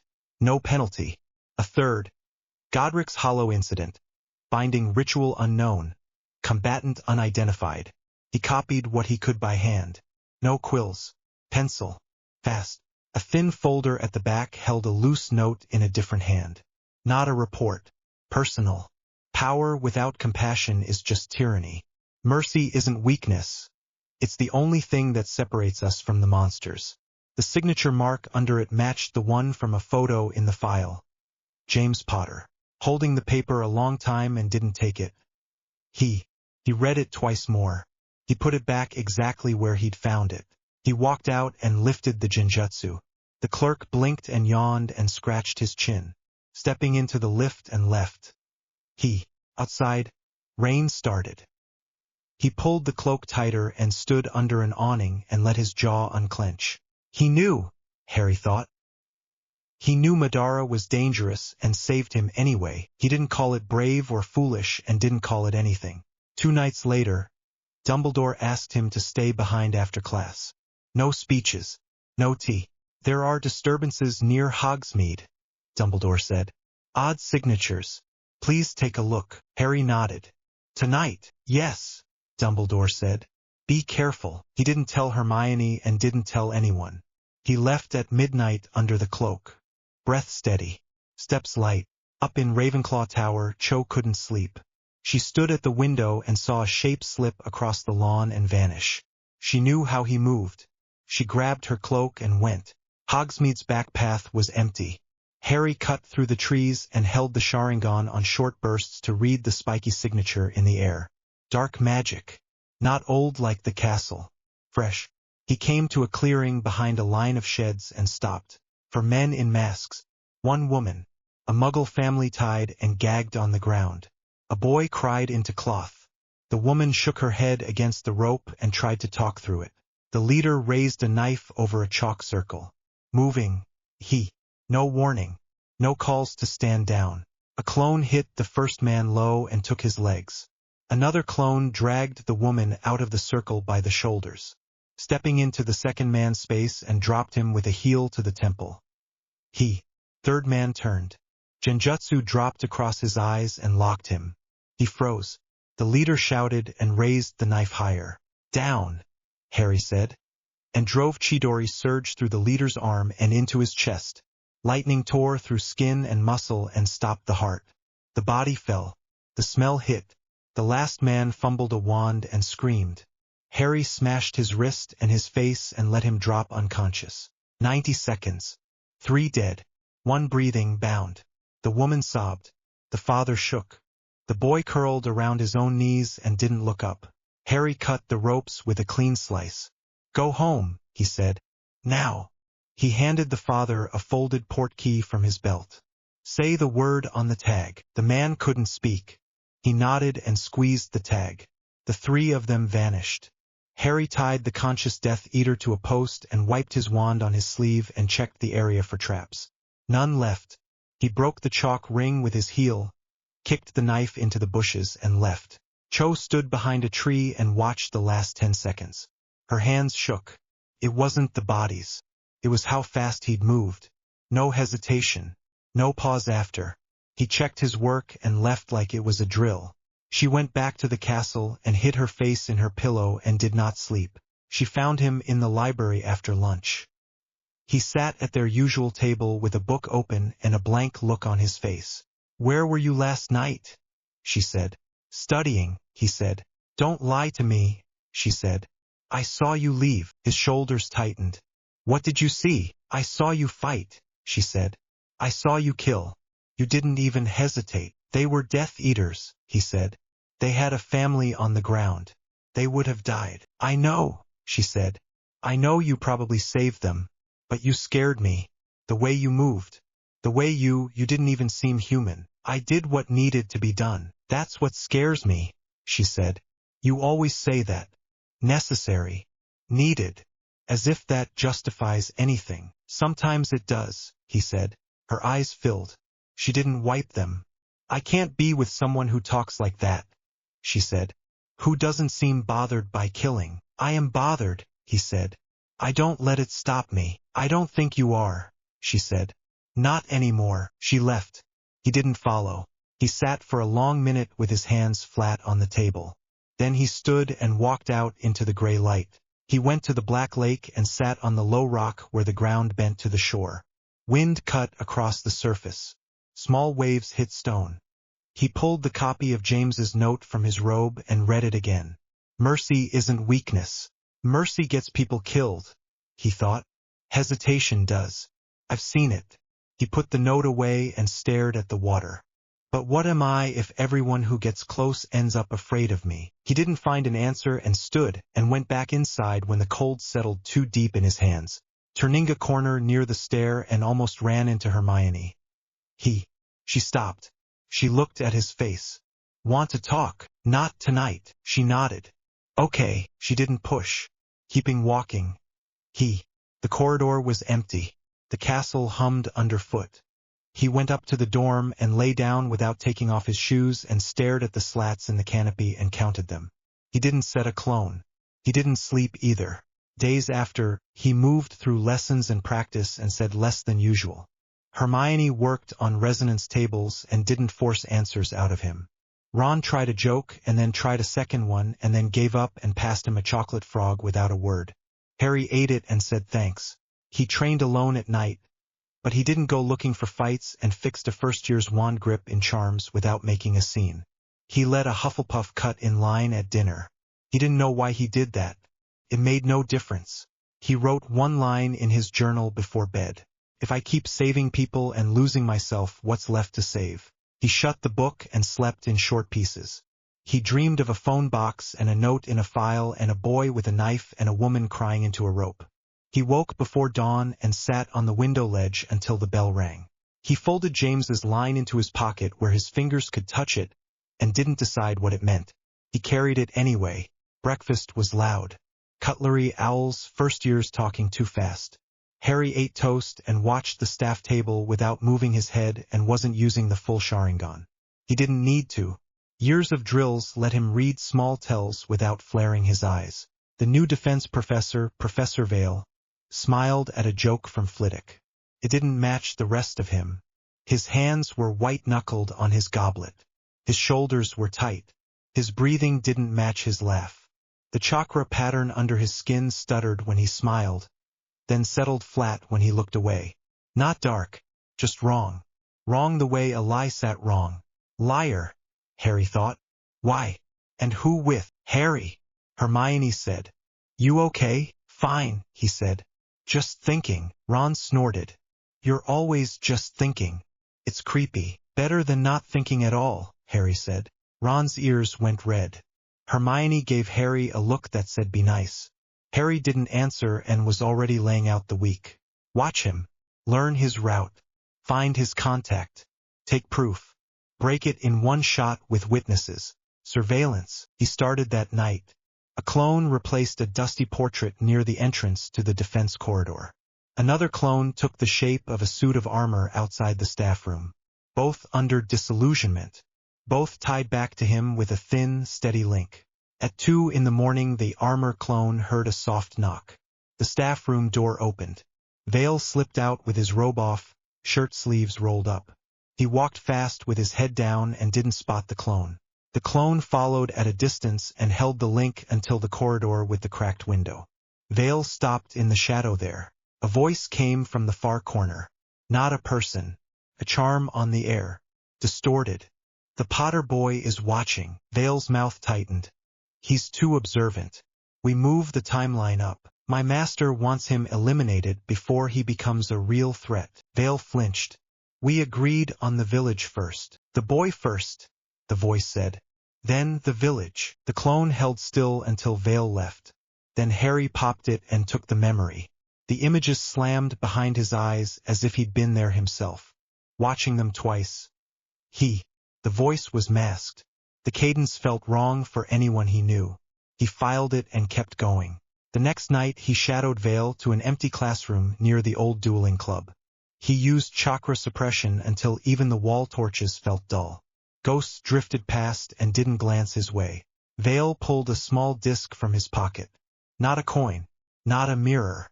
A rough black circle etched with a warped mark that pulsed when he fed it magic. He spoke low and fast. The Hogsmeade weekend, he said. Shacks, then square, then school. The boy is on to me. A reply bled out of the disc as static. Harry couldn't make out words and focused on Vale's side. Vale named times, named alleys, named fallback points, taking it all in, then backed out the way he'd come. Patience, Madara's voice said in his head from an old lesson. Let the enemy show everything before you cut the thread. Waiting one more day. Proof. He broke into Vale's office with no magic at all. A wire for the latch, a wedge for the hinge, a cloth for the bolt. Inside, he kept his hands gloved and his breath slow. Top drawer, coded letters. He read enough to see the pattern and took photos with a small camera nicked from Colin's trunk and charmed to be silent. Bottom drawer. A folded map of Hogsmeade with red XS and arrows. A list tucked inside it with a header. Acceptable casualties. He read the first 4 names and went still. Hermione Granger, Ronald Weasley, Luna Lovegood, Neville Longbottom. He didn't feel hot or cold and felt nothing for a long second. Then he took the picture, put the paper back exactly, relocked the drawers and left. Now he could move. Dumbledore sat in the corner of defense that morning, quiet, half in shadow, eyes on the room. Vale made a show of it. Shield charms today, Vale said. Against hostile bindings. Volunteers, raising his hand. I've got a question first. Vale smiled in a way that didn't reach his eyes. Of course, Mr. Potter. Why are you helping Death Eaters plan an attack on Hogsmeade? Harry said. Chairs scraped. Someone gasped. The room went very still. Vale laughed once. That's quite an accusation. Proof. Setting 4 photos on the desk in a neat line. Your office, he said. Your map. Your letters. Your list. He tapped the paper with the names. This one has my friends on it. The smile slid off Vale's face. His hand twitched toward his wand. Harry was faster and let both tomos spin up. The world sharpened. He caught Vale's eyes and didn't blink. Eternal nightmare, he said. Chakra surged up the spine and into the eyes, clean and hard. The room fell away. Vale's pupils blew wide. He froze. His breath went ragged. His face crumpled. Then he screamed. It wasn't loud at first. It tore out of him a second later. He clawed at his face and tried to grab his wand and missed. He tried to stand and failed. He screamed again. Students shoved desks back. Some started crying. Ron swore. Hermione caught the edge of a table to steady herself and stared at Vale. Then at Harry. Harry! Dumbledore said, standing so fast his chair fell. Release him. Harry let go. The chakra drained at once. Vale collapsed and curled around his hands like they were hurt. He wasn't bleeding and shook and stared at nothing. He wasn't coming back fast. He was planning to kill them, Harry said, voice flat. And half this room. Dumbledore's face was set in a way Harry didn't like. By torturing him? By making him stop, Harry said. Without killing him. It broke him, Ron said, voice raw. He planned to break you, Harry said. Dumbledore lifted a hand. Enough. Class dismissed. Prefects, take everyone to the Great Hall. Mr. Potter, stay. No one argued. Ron didn't move until Hermione shoved him toward the door. He went, red-faced and shaking. Hermione looked back at Harry. She didn't say anything. Aurors were already on the way by the time Dumbledore had Vale bound to a chair and the photos arrayed in front of him. Harry stood to the side and didn't pace, watching the door. Tonks and Shacklebolt came in at a run. Right behind them was a squat woman in pink with a sugar smile that made Harry's skin crawl. "Professor Umbridge," Dumbledore said politely. "Headmaster," she said, eyes skipping past him to Harry. "Such drama." From the top, Tonks took one look at the photos and swore under her breath. Shaq scanned them and didn't bother to hide the way his jaw set. "This enough for you?" Shaq asked. "It will do," Dumbledore said. Vale croaked something that didn't make sense. He sounded small. Tonks dosed him with Veritaserum. Under it, Vale started talking. He gave names and gave times. He didn't stop. He cried halfway through and kept going. Umbridge smiled at Harry with her head tilted. "You used an unforgivable level mental attack on a professor." "I used a non-lethal technique to stop a massacre," Harry said. "That is not your decision to make," she said. "You are a student." "Then maybe Aurors should have found him first," Harry said. Her smile got tighter. "Your arrogance will land you in front of the Wisengamot." "Set a date," he said. "Dolores," Dumbledore said. Still polite, still cool. "Perhaps save the threats. Mr. Potter's evidence prevented an attack on children." She huffed. "This is not over." She swept out with 2 ministry toadies in tow. Tonks rolled her eyes when her back was turned and mouthed sorry. Shaq gave Harry a short nod that read as useful, but don't make my life harder. They hauled Vale away. Harry picked up the photos, slid them into a folder, and turned to go. "Harry," Dumbledore said. Harry stopped. "You saved lives," Dumbledore said. "At a cost." Harry didn't answer and left. Ron waited until after dinner. He'd been quiet all day. Now he wasn't. "What the hell was that?" Ron said, loud enough to turn heads. "You didn't just stop him. You broke him." "So?" Harry said. "So?" Ron said, voice jumping. "That's torture." "He planned to kill you," Harry said. "And Hermione. And Luna and Neville." "I'm not defending him," Ron said, hands up, palms shaking. "I'm saying there were other ways." "Name one," Harry said. "Stun him? He's out in a week. Prison? He escapes. This ends it." "That's not your call," Ron said. "You're 16. It was my call in that room." Hermione stepped in fast. "Both of you," turning in her. Strategically, she winced. It was tactically sound. But it was cruel. "Then it was effective," Harry said. "Hesitation is a luxury for people who don't die when they hesitate." "Stop saying that," Ron said. "Stop acting like everything is a war." "It is," Harry said. "Voldemort's back. Death Eaters are in the school. You're worried about being nice." "I know it's not a game," Ron said, voice dropping. "But we don't have to become monsters." "I'd rather be a monster they fear than a body you cry over," Harry said, quiet and hard. Ron stared at him like he'd never seen him before. "I don't know who you are anymore." "Good," Harry said. "Means I'm hard to predict." Ron swore and stormed up the stairs. The common room noise rose again in a fake way that said no one was really talking.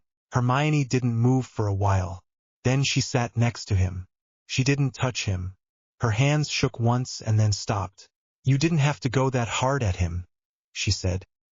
"He needed to hear it." She looked at the fire. "I understand why you did what you did," she said.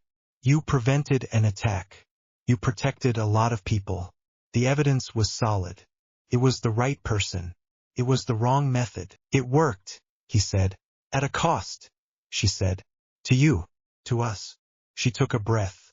"Why keep going down this path?" "Because the alternative is watching you die," he said. "Watching Ron die. Watching people I care about die because I wasn't ruthless enough. That's what Madara would say." "Madara kept me alive," he said. "He gave me power." "Maybe he was right. Maybe your father was right too," she said. "Mercy isn't weakness." "My father's dead," he said. "Mercy didn't save him." She closed her eyes a second. When she opened them, they were wet but steady. "I still believe in you," she said. "Even when you don't." "Then you're a fool." "Probably," she said, and managed a tired smile. "But I'm your fool." She kissed his cheek and went up to bed. He sat there until the fire sank and the room thinned to a few first years pretending not to stare. His hands were steady. He wasn't shaking and didn't feel sick. That scared him more than Vale's scream. Cold wind. Clear sky. Harry stood with his hands on the low wall and looked out over the grounds and didn't look at the stars. Watching the dark line of the forest and the faint lights by Hagrid's hut. He replayed Ron's face. He replayed Vale on the floor. He replayed James's note in clean handwriting. Mercy isn't weakness. Impressive technique, a calm voice said behind him. Harry didn't turn. Are you here to lecture me? No, Dumbledore said. I'm here to understand you. Good luck. You saved lives today, Dumbledore said. But you damaged your soul doing it. I wonder if you realize the trade you're making. My soul for their lives, Harry said. Fair trade, is it? Dumbledore said. Your father wouldn't have thought so, turning. My father is dead because he was good, he said. I won't make that mistake. Dumbledore's face folded with a kind of tired sadness. Then you've already lost something precious. He left. The stair door clicked shut. Harry faced the grounds again. He stood there until his fingers went numb and didn't set a clone when he finally went to bed. Staring at the canopy and listened to Ron breathe across the room and Hermione's laugh echo from memory and Vale's scream fade into nothing. He didn't sleep and planned. Waiting. He held the line because no one else would. He told himself that was enough. Harry woke up with his heart pounding and his shirt stuck to his back. The image in his head was sharp. Sirius on his knees in a dark room full of shelves. Wand at his throat, Voldemort's voice pressing in. He sat up fast and forced his breath steady and let the Sharingan roll in and kept it low. He scanned the edges of the dream. Not a memory. Not a normal nightmare. The residue felt foreign and oily. An intrusion. Planted, he thought. He wants me in the Department of Mysteries. He swung his legs off the bed and stood. No panic. Satinga plan. Even if it's bait, Sirius could still be there, he thought. He knows I'll come. Then I go in ready. He grabbed his robe and shoes and shook Ron's shoulder. Up. Now, Ron flailed. Wah? Department of Mysteries, Harry said. Death Eaters. Bring your wand. Wake Neville. Moving to the girl's stairs and pitched his voice low. Hermione. Her door opened a crack. It's 1 a.m. Vision. Voldemort. Sirius. Trap, he said, short and clipped. We move now. She didn't waste time. 5 minutes. They met in the room of requirement. Neville arrived bleary but armed. Luna walked in calm with her wand and a rope bag. Ginny jogged in behind her, hair tied back. Harry stood in front of them. It's a trap. Death Eaters will be waiting. We still go. Sirius might be there. Neville frowned. Then why? Because I'm done reacting, Harry said. We hit them clean. We get out, he pointed. Hermione, shields and calls. Ron, heavy offense. No overthinking. Neville, Luna, Ginny, stay mobile and don't get boxed in. If I say move, you move. Luna tilted her head. What about you? I handle the serious threats, he said. If someone shouts Avada, I end them. No one argued. He opened a small satchel and handed out 2 portkey coins. Emergency pull. Word is tower. If you're cut off, you use it. How are we getting in? Ron asked. Flew to the leaky, Harry said. Then the visitor entrance. I know the blind spots. They moved. No one said anything else. The ministry at night was thin and cold. The lift hummed. The atrium floor shone in that way that told you no one had stood on it in hours. Harry didn't slow down. He veered off before the security desk and cut through a maintenance door the way he had during other runs. Shadow clones checked corners ahead in quick bursts and vanished, keeping everyone close. They took the stairs down to the level with the black doors. The corridor felt wrong. The air held a pressure under the usual magic hum. He opened the door to the round room and they stepped inside. Doors slid and swapped. Hermione tracked the pattern under her breath and pointed when it matched the one in the nightmare. He nodded. They went through. The hall of prophecy stretched in rows of dull light. The quiet was a held breath. Eyes up, Harry said. Footsteps. Robes. 12 hoods stepped out from the shadows and fanned into a half-circle. Lucius Malfoy tipped his mask back enough to smirk. "Potter, where is Sirius?" Harry said. "Not here," Lucius said. "But you are." "Bad call," Harry said. "Moving." He Shunshin, a hard push through hips and feet, and he snapped into the space behind the two closest masks. Twin stunners hit before they processed the blur. They hit the floor together. Ron swore and started hurling curses. Hermione's shields snapped up around Ginny and Neville without a gap. Everything went loud. Harry split 3 shadow clones and kicked them wide to force splits. One took the left aisle. One took the right. One ran up the middle, yelling to draw eyes. Real Harry slid low beneath a red curse and whipped his wand up. "Accio," he said, and 3 dusty orbs leapt from a shelf and smashed into a mask's face and chest. He went down hard on broken glass. A jet of purple fire hissed past Hermione. "Dalahav." Harry's middle clone stepped into it and popped. The spray of energy washed through nothing. Hermione used the beat to raise a higher shield and caught the next 2 curses without strain. "Left flank," she shouted. "Ron, hard left." "On it," Ron yelled. His blasting curse hit the floor and threw 2 masks back into a pillar. Stone cracked. Neville covered the gap with a rope spell that bound ankles to stone and held. Luna aimed low and cut a mask's wand hand with a clean severing charm. He screamed and fell on his knees. Ginny followed with a concussive hex that put him flat and still. Harry parried 3 stunners in a line and immediately sent a lightning-boosted Expelliarmus that tore a wand and burned a palm at the same time. The Death Eater screamed and grabbed at his hand. Harry didn't follow and pivoted to the next threat. Bellatrix's laugh cut through the chaos. "Little Potter has tricks." She threw a killing curse. The green light came straight. Harry didn't dodge and dropped a limbo shadow clone in the path. The curse hit empty air and the clone dispersed. Bellatrix's eyes went wide. "Surprised," Harry said, and sent a barrage of glass shards ricocheting down her aisle. She ducked back, still smiling, still wrong in the head. Lucius barked orders. They started to press toward Hermione, who was coordinating 3 shields and yelling placements. "Neville, you're right," a crash cut her off. A shelf fell elsewhere and threw echoes everywhere. "Don't get separated," Harry thought. "Anchor the line," raising the Elder Wand. The allegiance had turned in a closed duel weeks ago. Dumbledore had accepted the loss with a curt nod that carried respect and a warning. Harry felt the wand's pull now. Clean. Focused. "Accio, Raisin Shuriken," he said. Wind chakra spun with magical force at his palm. Tight and screaming. He shoved it forward. It tore into a trio on the aisle, slammed them through shelves, and sent prophecy glass exploding in a wave. The noise hit the ribs. Dust went up. Cold air rushed in. 2 more masks came through the dust. Real Harry hit one in the knee and throat in a quick 2-beat, then used his wand to snap a shield flat in the second's face and crush his nose. Blood poured. The man gagged and dropped. "Malfoy's down the far row," Hermione called. 3 with him. "On it," Harry said. He cut right and then stopped dead. McNair had flanked. He stood behind Hermione, wand up, mouth open on the first syllable. "Avada!" Time narrowed. The Sharingan spun hard. The vectors drew themselves. Distance. Mouth shape. Volume. The curse needed under a second.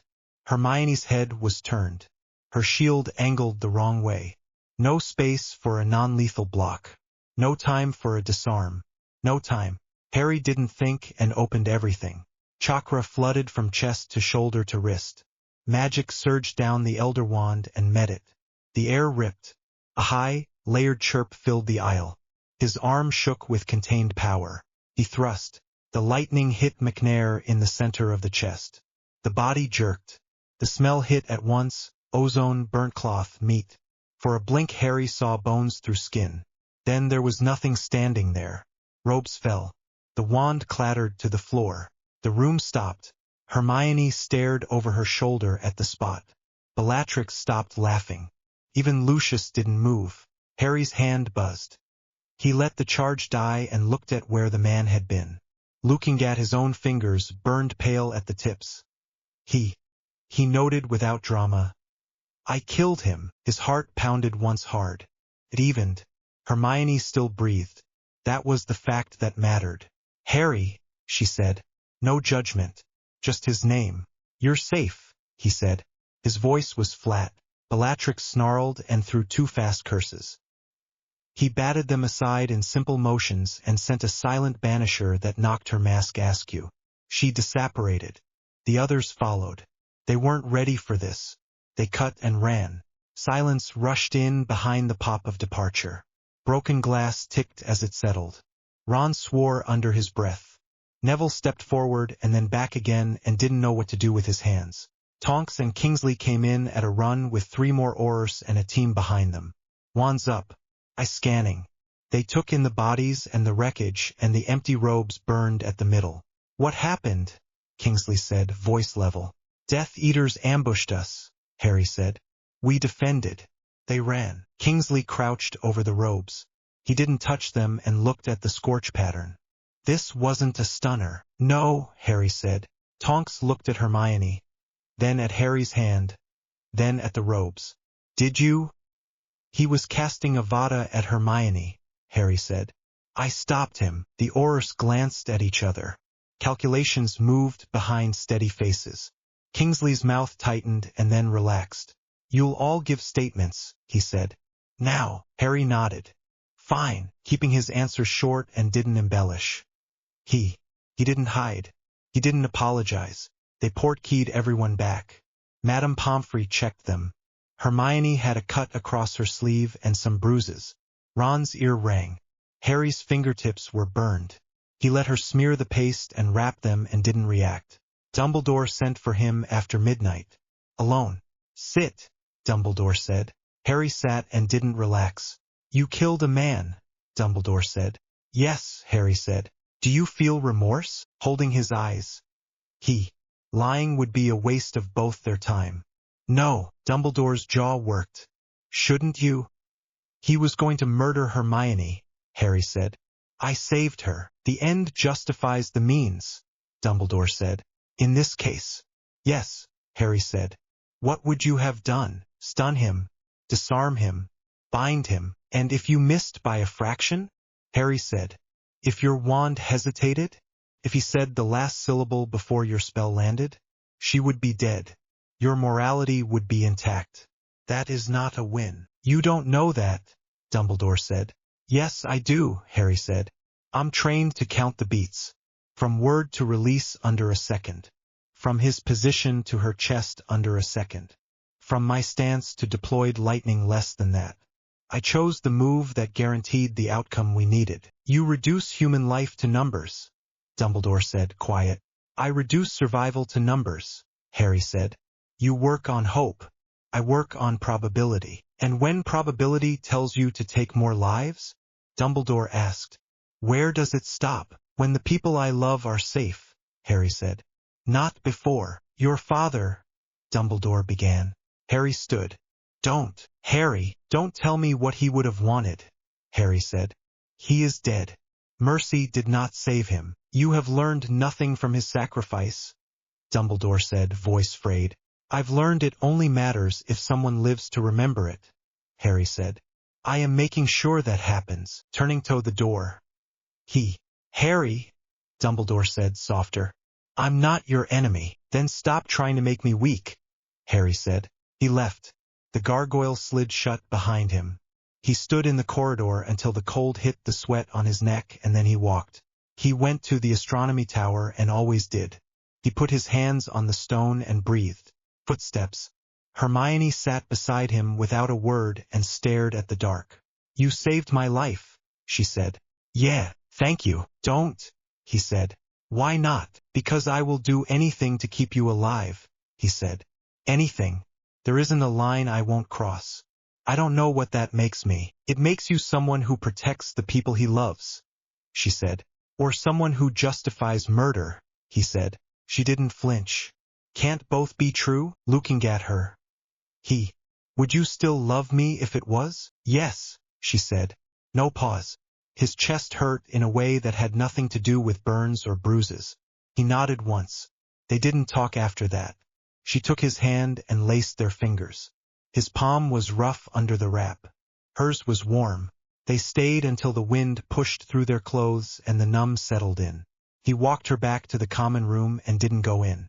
He stood outside the portrait until the corridor emptied, then walked again because stopping took more energy. He didn't sleep and didn't set a clone. He sat on the windowsill and watched the grounds until the sky went gray. The numbers in his head kept turning. One less death on a floor of glass. One more weight inside his chest. Both things were true. By breakfast the castle already knew. People stared and looked away. Some whispered, hero. Some whispered, dangerous. He ate toast and said nothing. Ron didn't sit with him. Hermione did. Tonks caught his eye later in the corridor and squeezed his shoulder once.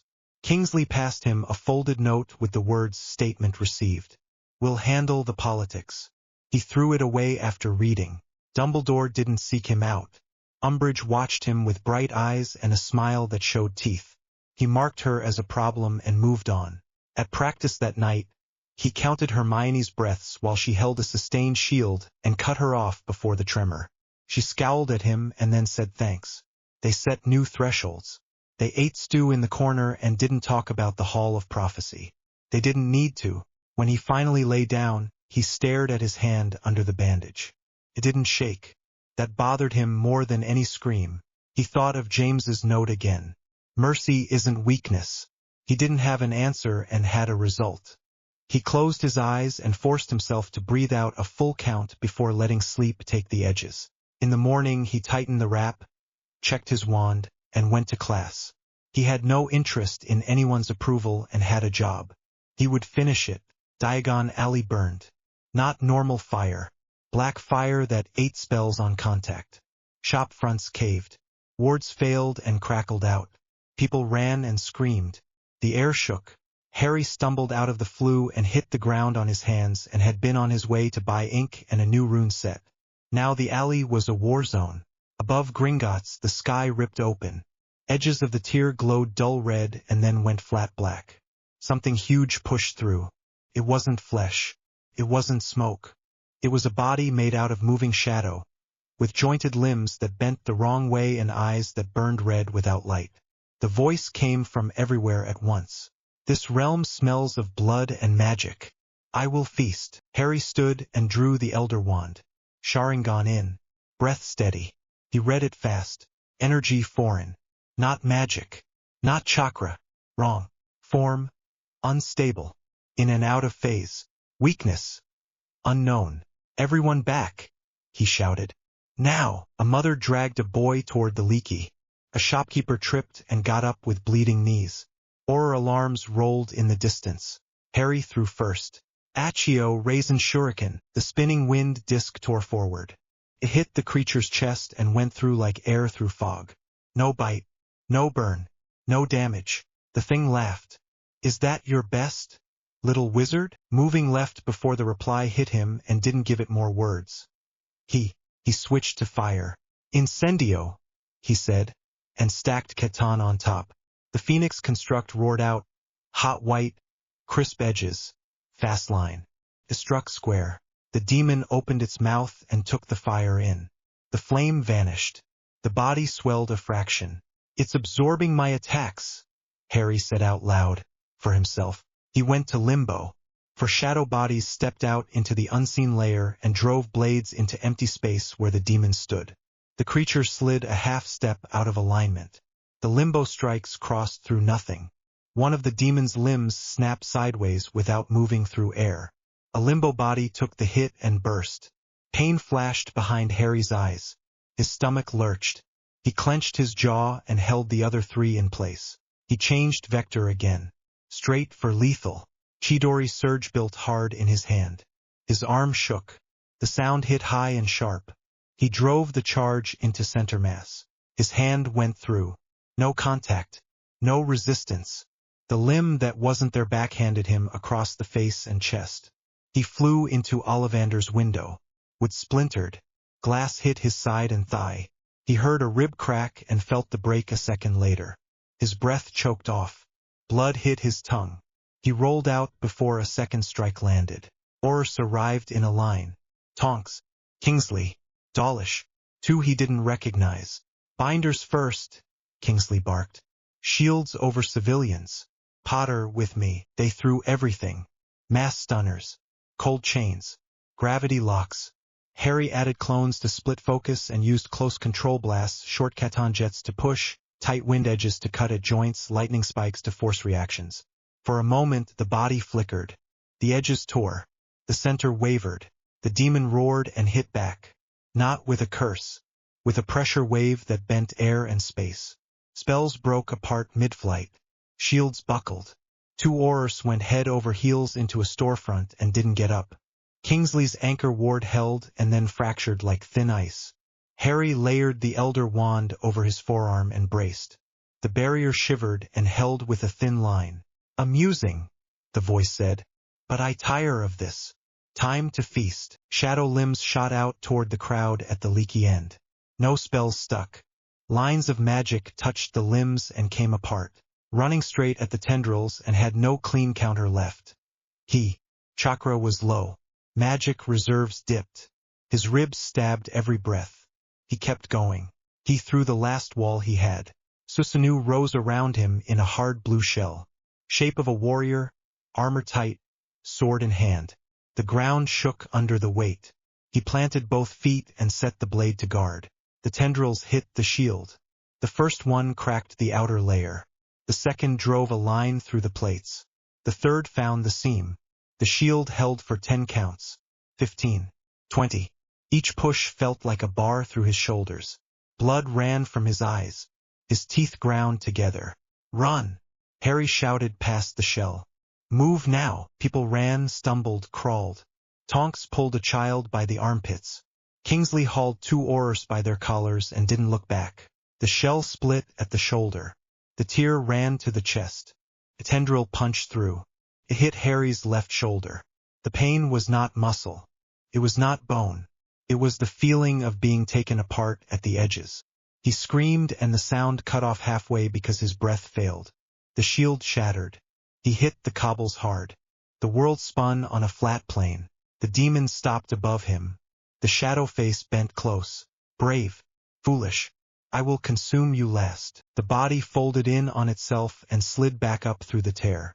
The rip sealed with a dry sound. The black fire died by itself. Smoke hung low. The alley went quiet except for crying and sirens far off. 50 buildings down to frames and ash. Diagon Alley on its side. People on the ground. He counted living bodies first and did not count the dead. He would get the number later. Madame Pomfrey's voice was near, but he couldn't focus on it. Hands lifted him to a stretcher. He blacked out in the lift at St. Mungo's. He woke with his shoulder on fire and a weight on his chest. The room lights were too bright. The bed rails were up. He pulled air in slow. Pomfrey leaned over him and pressed a rune pad near the wound. Don't move. The damage is odd. Your magic doesn't know what to fix. We've sealed what we can. How many? Harry said. 30 confirmed, she said. More injured. His jaw clenched. He let it go and looked left. Hermione sat in the chair with a blanket over her lap. Ron stood behind her with both hands on the back of the chair. Ron swallowed. What was that thing? Something that doesn't care about our rules, Harry said. Not Voldemort. Not anything like him. Hermione's voice was tight. The Aurors are calling it Category X. Dumbledore has called an emergency session.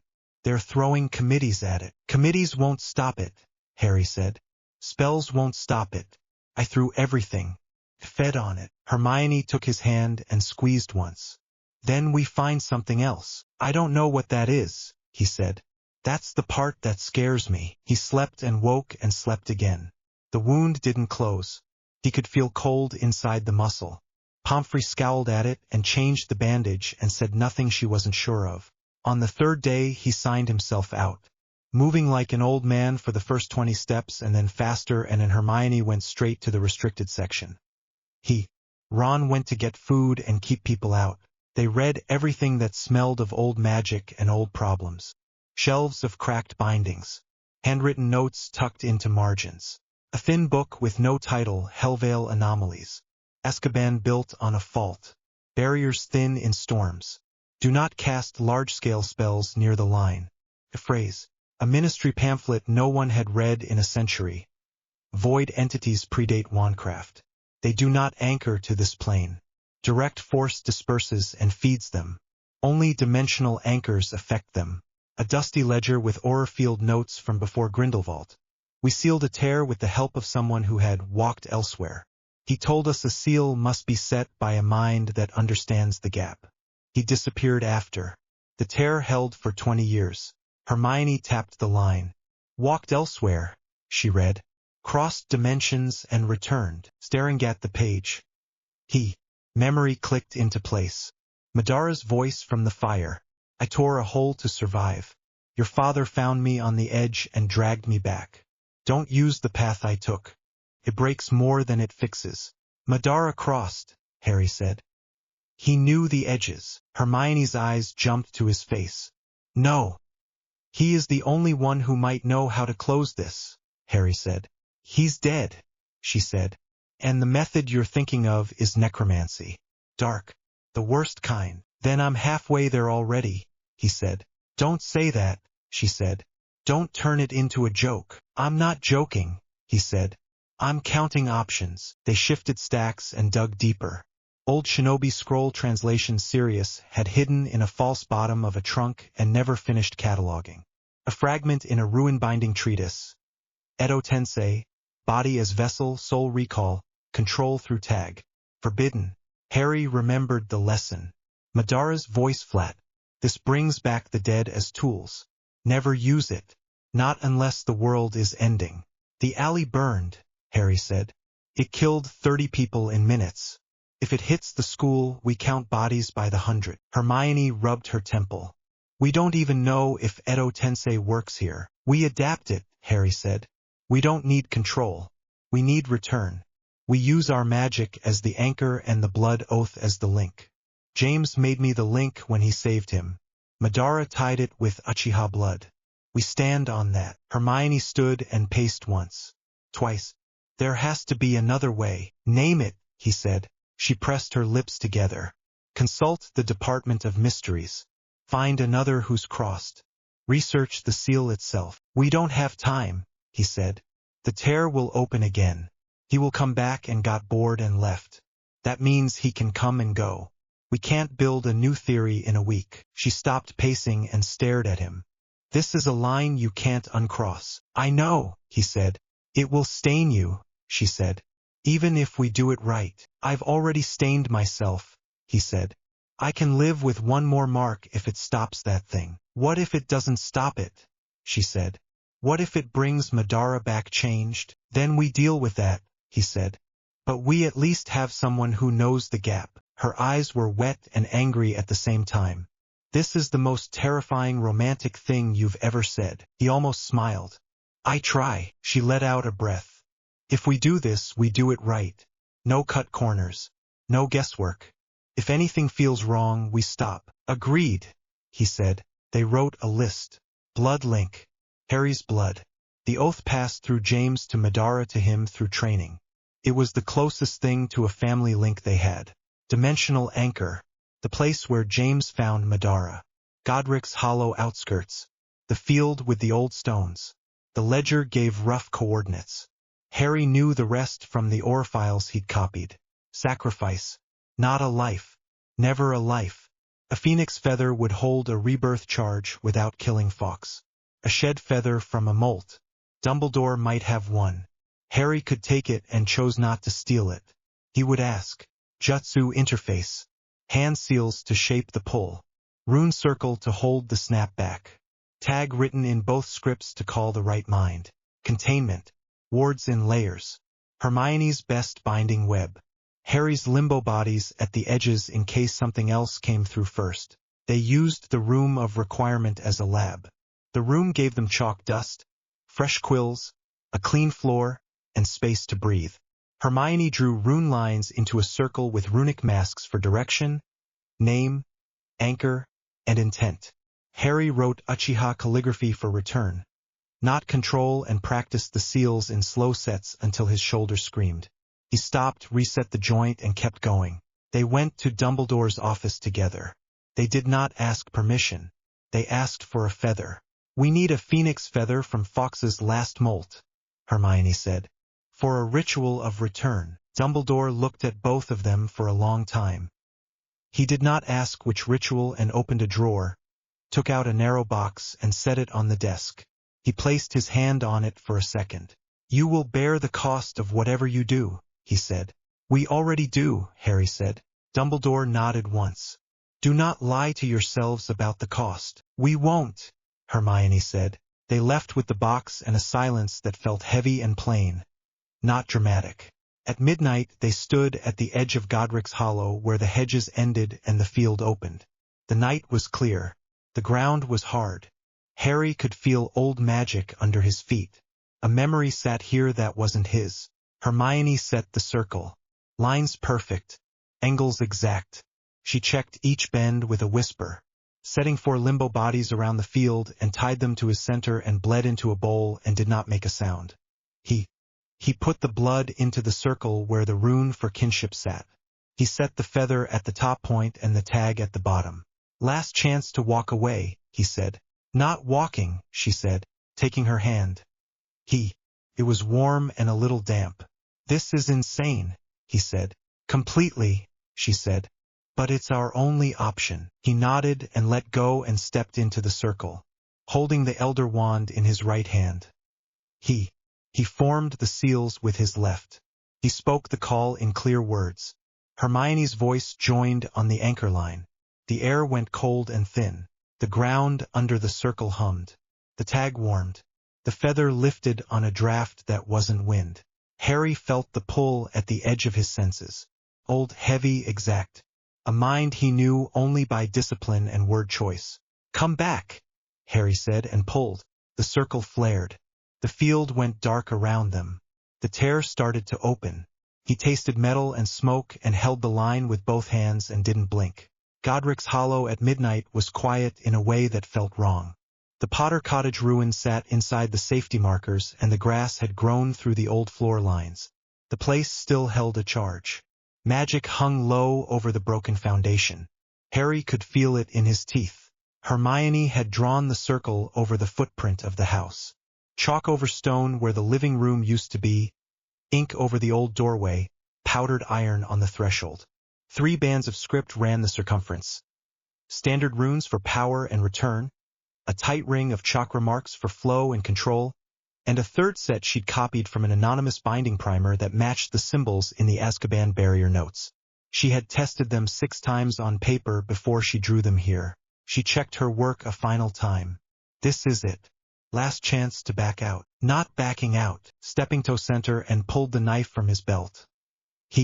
Footsteps rustled behind the wall line. "Harry, wait!" Harry spun, wand half raised. Ron lowered his hands. "Don't hex me. Hermione told me enough to scare me. Said you were doing something mental. Came to, I don't know. Stop you? Help you? Tell you you're an idiot." Harry blew out a breath. "All 3 are fair." Ron swallowed. "Are you sure?" "No," Harry said. "Doing it anyway." Ron nodded once. "Right. Then I'm staying. Someone needs eyes out." Staring at him for a beat. After the shouting and the looks, Ron was still here. "Thanks. Yeah, well, you're still my best mate. Even if you're a scary bastard now." Hermione didn't smile. She lifted the small wooden box and opened it. 1 phoenix feather lay inside. Shed, not plucked. Dumbledore had handed it over without argument. Hermione set the feather at the top point. She handed Harry the tag she'd made.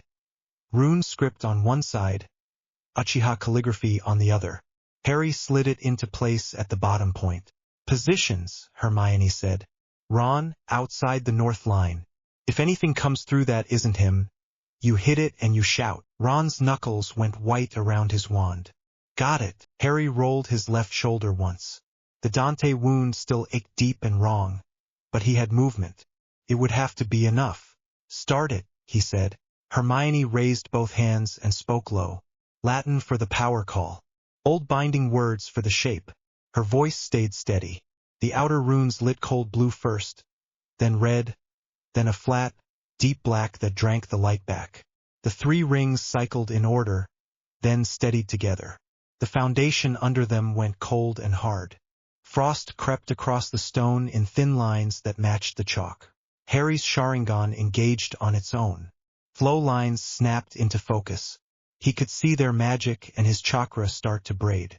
Phase 2. He cut his palm clean and deep and held it over the center.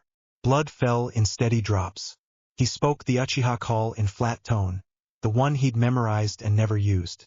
From death to life, from void to form, by blood and bond, I call you forth. The drops didn't pool.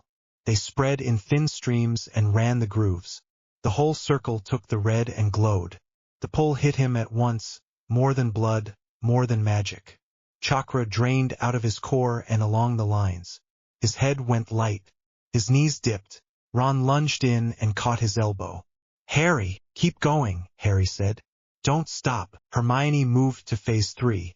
She set her fingers and called the seals out loud so the circle could hear them. Ram, ox, tiger, dragon, phoenix, rebirth. The feather lit with a clean, hot fire that was neither Keton nor wand flame. White at the edge, black at the center. A line opened above the circle. Not a rip like the alley. A straight cut, controlled and level. Behind it sat nothing. Not darkness. Absence. Harry felt his stomach turn at the sight. The Sharingan tried to fix on a pattern and found none. A figure moved inside the cut. Tall. Plate armor. Long hair down his back. Eyes bright red even in the void. Madara lifted his head and looked straight at Harry as if distance didn't apply. His voice carried without echo. Boy, what have you done? Harry pulled another breath and kept his stance. Bringing you back. Interdimensional demon. It's killing people. I can't touch it. Madara's mouth tightened and then loosened. Still pragmatic. Good. Hermione's hands shook for the first time. She pressed them flat and went to the last line. Setting his feet and spoke with her. Madara Uchiha, Harry said. Throat raw now. By the debt you owe James Potter. By the bond you set with your oath. By blood and power. Return and honor it. The cut flared. The circle roared without sound. Harry's legs gave and he went down. Ron kept him upright by main force. The feather burned away to ash and vanished. The tag heated until the ink started to smoke, then cooled. Madara stepped through the doorway like it was a step down from a stair. His boots hit the stone inside the circle. Flesh, weight, air moved around him. The cut snapped shut. The 3 bands of script burned and then went dead gray. Smoke streamed up from the chalk. Harry's vision narrowed. Hermione's shout came from far away. Harry, stay with me, he tried. It wasn't happening. A hand pressed to his shoulder. A clean, powerful flow hit the wound in his palm first, then ran back into his core. Enough, Madara said. You did your part. Rest. Harry let go. He woke to the smell of cold stone and the sound of someone pacing a careful perimeter. His shoulder throbbed. His hand stung. His throat felt like sand. He licked his lips and sat up slow. Hermione was 3 steps away with her wand out and her eyes on Madara. Ron stood at the broken wall with his wand pointed at the field. Madara faced the road and the hedges, hands behind his back, hair straight down his spine, armor clean, looking the same and not the same. When he turned, the change was obvious. The eyes weren't just red. They held the ripple lines. Rinnegan, not a trick of light. You resurrected me with a forbidden ritual, Madara said. The world must be near its end. Feels like it, Harry said. He got to his feet and kept his face straight while the ground tilted for a second. Dante, dimensional thing, absorbs magic. Spells feed it. Half phase. Limbo bodies can't touch it. Madara's eyes tracked the cut field and then came back. Dimensional entity. I have met others. Harder than your wizards. Possible. Can you stop it? That depends, Madara said. On you, Harry frowned. Me, you dragged me back. That tied the ends, Madara said. While the threat remains, the bond holds. When it ends, the bond ends. I return. That is correct order. Hermione's voice was tight. So this is temporary. It should be, Madara said. Death holds me unless necessity breaks it. This is necessity. While I am here, the debt stands. Harry met his eyes. James saved you. Madara's mouth moved. He did. He had no reason and did it anyway. The oath he took from me was light compared to what I owed. I will pay it. How do we hit a thing that sits between places? Hermione asked. With dimensional technique, Madara said. We build a seal that anchors to the void layer. A limbo containment. We use your magic to fix points and my knowledge to close edges. The seal wants 2 minds. One to cast, one to anchor the crash. I'll anchor, Harry said. We reverse, Madara said without pause. You cast. You are the bridge. Wizard. Shinobi. Elder Wand. Sharingan. You fit both locks. I hold the edge steady. Harry didn't argue and only nodded. Show me. Ron lowered his wand a fraction. We're not doing this in a classroom, are we? No, Harry said. He didn't get to say anything else. A red glare hit the clouds from the north. 1, then 3, then a spread that put a line across the sky. Ron's breath hitched. That's Hogwarts. Madara lifted his face and tasted the air in a way that had nothing to do with smell. Rifts. Harry grabbed Hermione's hand. Side along. Ron braced and grabbed Harry's sleeve. Go, they operate. Madara didn't grab anyone.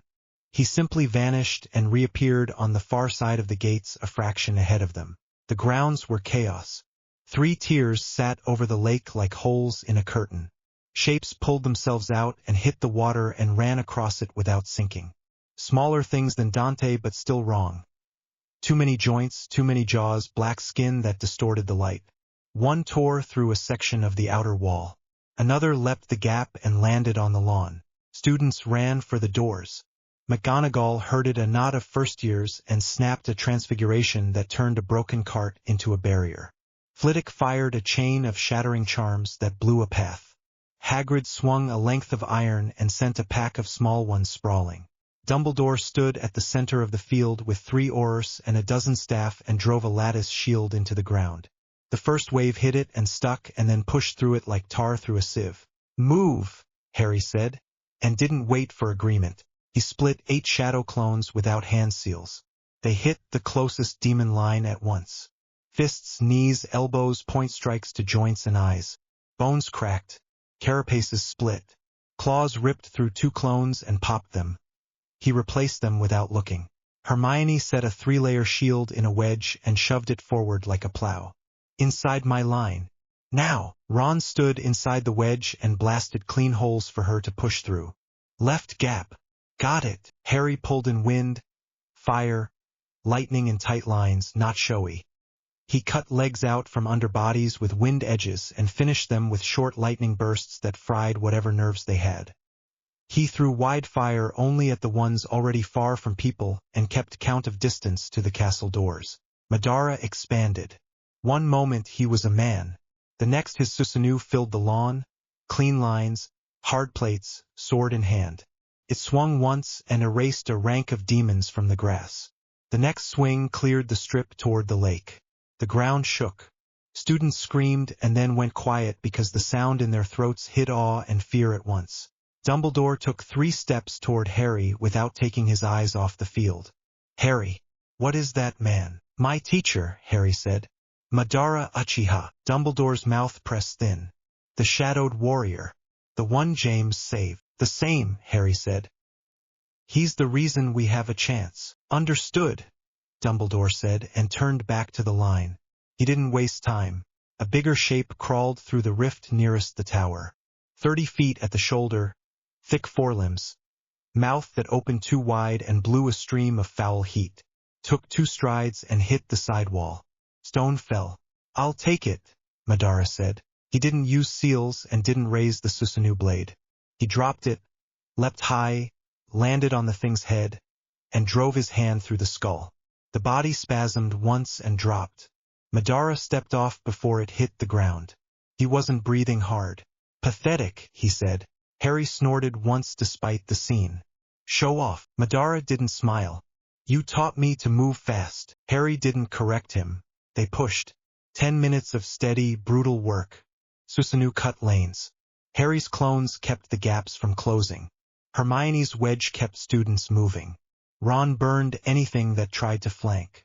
McGonagall's transfigurations turned rubble into cover and weapons into nets that stayed solid around bodies that wanted to slip through.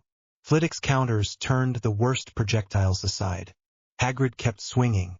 The ground swallowed black blood and didn't spit it back. A final wave came through and then the rifts shuddered and closed. The sounds ran down to breathing and groans and the crackle of small fires dying on wet grass. The wards steadied. The main doors shut and barred. The last demon twitched twice and then went still. No one cheered. Harry stood with his hands on his knees for 3 breaths and then straightened. His shoulder burned. His palm throbbed. He rolled both out and ignored the signals. Madara shrank the Susanoo and let it go. He scanned the sky. He is not here. This was probing. He wanted to see our line. He saw it, Harry said. He will test again, Madara said. Soon, Dumbledore approached, wand down, looking between them with a face Harry had seen only twice. Once after the Department of Mysteries, once after the alley. He, focused. You have bought us time, Dumbledore said. Is there more you can do than hold? Yes, Madara said. We set a seal that catches him where he thinks he is safe. Dumbledore nodded once. Tell me what you need. You'll have it. Harry didn't waste time. Anchor points on the grounds. 4 at the corners of the lake. 1 at the base of the tower. 1 at the gate. I need the best rune-stabilized circles we can draw and the strongest casters on standby to feed them. The seal itself is mine and his. Done, Dumbledore said, and walked away already speaking orders. Ron bent over, hands on his thighs, then straightened. You two looked like you'd practiced that. We did, Harry said. Just not here. Ron shook his head. You're mental, both of you. But thanks for not letting me die. You're welcome, Harry said. Hermione stepped in and checked his shoulder with quick fingers. You're bleeding again. Later, Harry said. Now, she said. Her voice left no room to argue. He let her press a pad under his robe and seal it with a charm that didn't fight the dimensional damage too hard. Students moved in lines toward the hall. Staff moved among them. The living sat. The injured went to the infirmary. The dead were carried in sheets toward a side room. Watching the sheets and counted and set the number in his head and did not say it out loud. They climbed the astronomy tower because it was the only place high enough to see all the anchor points at once. Wind cut through their clothes and dried the sweat fast. Madara stood at the parapet and pointed at the lake. We put the main lock there. Water holds seals well. We set the sublock at the tower base. Gate and corners feed. When he tries to phase out, the lock grabs his edges and holds them in one plane. Then you hit him with the seal proper. Walk me through it, Harry said. Madara held up his right hand. Your part. For hand seals to open the limbo layer. 3 seals to fix your shadow bodies as spikes. 2 phrases in your magic to bind the spikes together. Then the name call to close. Name call. You know it, Madara said. You did it tonight. Different target. Harry nodded. And you. I set the timing at the lake and keep the edges from tearing, Madara said. If it tears, he leaks. If he leaks, you waste energy. We don't have the reserves for waste. Hermione stepped closer, still a little pale. How do we test it without him? We don't, Madara said. We prepare. Then we execute. Hermione pressed her lips together. Understood. Madara looked at Harry. You look at me like you still have a question. I do, Harry said. When this is done, do you go? Yes, Madara said. No hesitation. That is the bargain you wrote when you called me. I do not belong here anymore. Taking that in and didn't push. Then we finish it fast. Madara's hand came down hard on his shoulder once. You will. Hermione's eyes shone wet, but she kept her chin up. Teach him the seals now. I'll start the anchor circles. Ron glanced at the field and then at her. I'll help you shift stones. And, sorry I called you mental. You are, but, she huffed. We can discuss your word choice after we save everyone. Fair, Ron said and jogged off. Madara and Harry faced each other. Madara raised his hands and formed the first seal. Harry mirrored it. They moved slow at first, then faster, then full speed. Harry's shoulder clipped pain into the motion, and he worked through it until the motion settled and the pain dulled. Madara corrected angles with short touches. No praise, no filler, just fixes. Again, Madara said. They ran the set until the sky shifted from black to a lighter gray on the far horizon. Hermione came back up with ink on her fingers. Anchor circles are placed. Dumbledore has Flitwick and Vector on rune duty. McGonagall is moving the house lines out of the target zones. The Aurors have agreed to hold fire unless you signal. Harry nodded. Good. Madara looked out past the lake. He will come at dawn or at full dark. He likes contrast and enjoys fear. He wants eyes on him. Let him have them, Harry said. He won't leave again. Madara gave a small, hard nod. That's the tone. Keep it. They stood on the tower with the wind in their ears and watched the light change. Harry flexed his fingers around the Elder Wand. The bandage on his palm pulled. The shoulder throbbed, running the seals in his head and in his hands until they were automatic. He thought about James for a second and then put the thought down so it wouldn't get in the way. Ready, he said. Madara's eyes shifted once. Slow. Ready. They went down to the grounds to lay the last chalk lines and drive stakes into the soil. The grass was still wet from the night fight. The marks from falling bodies were still there. Harry didn't step around them and didn't step on them on purpose either. He worked. By the time the first edge of sun touched the lake, the circles were complete. The staff stood at their posts. The students were inside behind stone. The anchors glowed under a low veil. The air tasted thin. The sky tore over the center of the lake. Raising his hands. Now, Madara said. Dawn made the stones look clean, but the air felt wrong. The anchors glowed under the ward veil around the lake, at the gate, and at the tower base.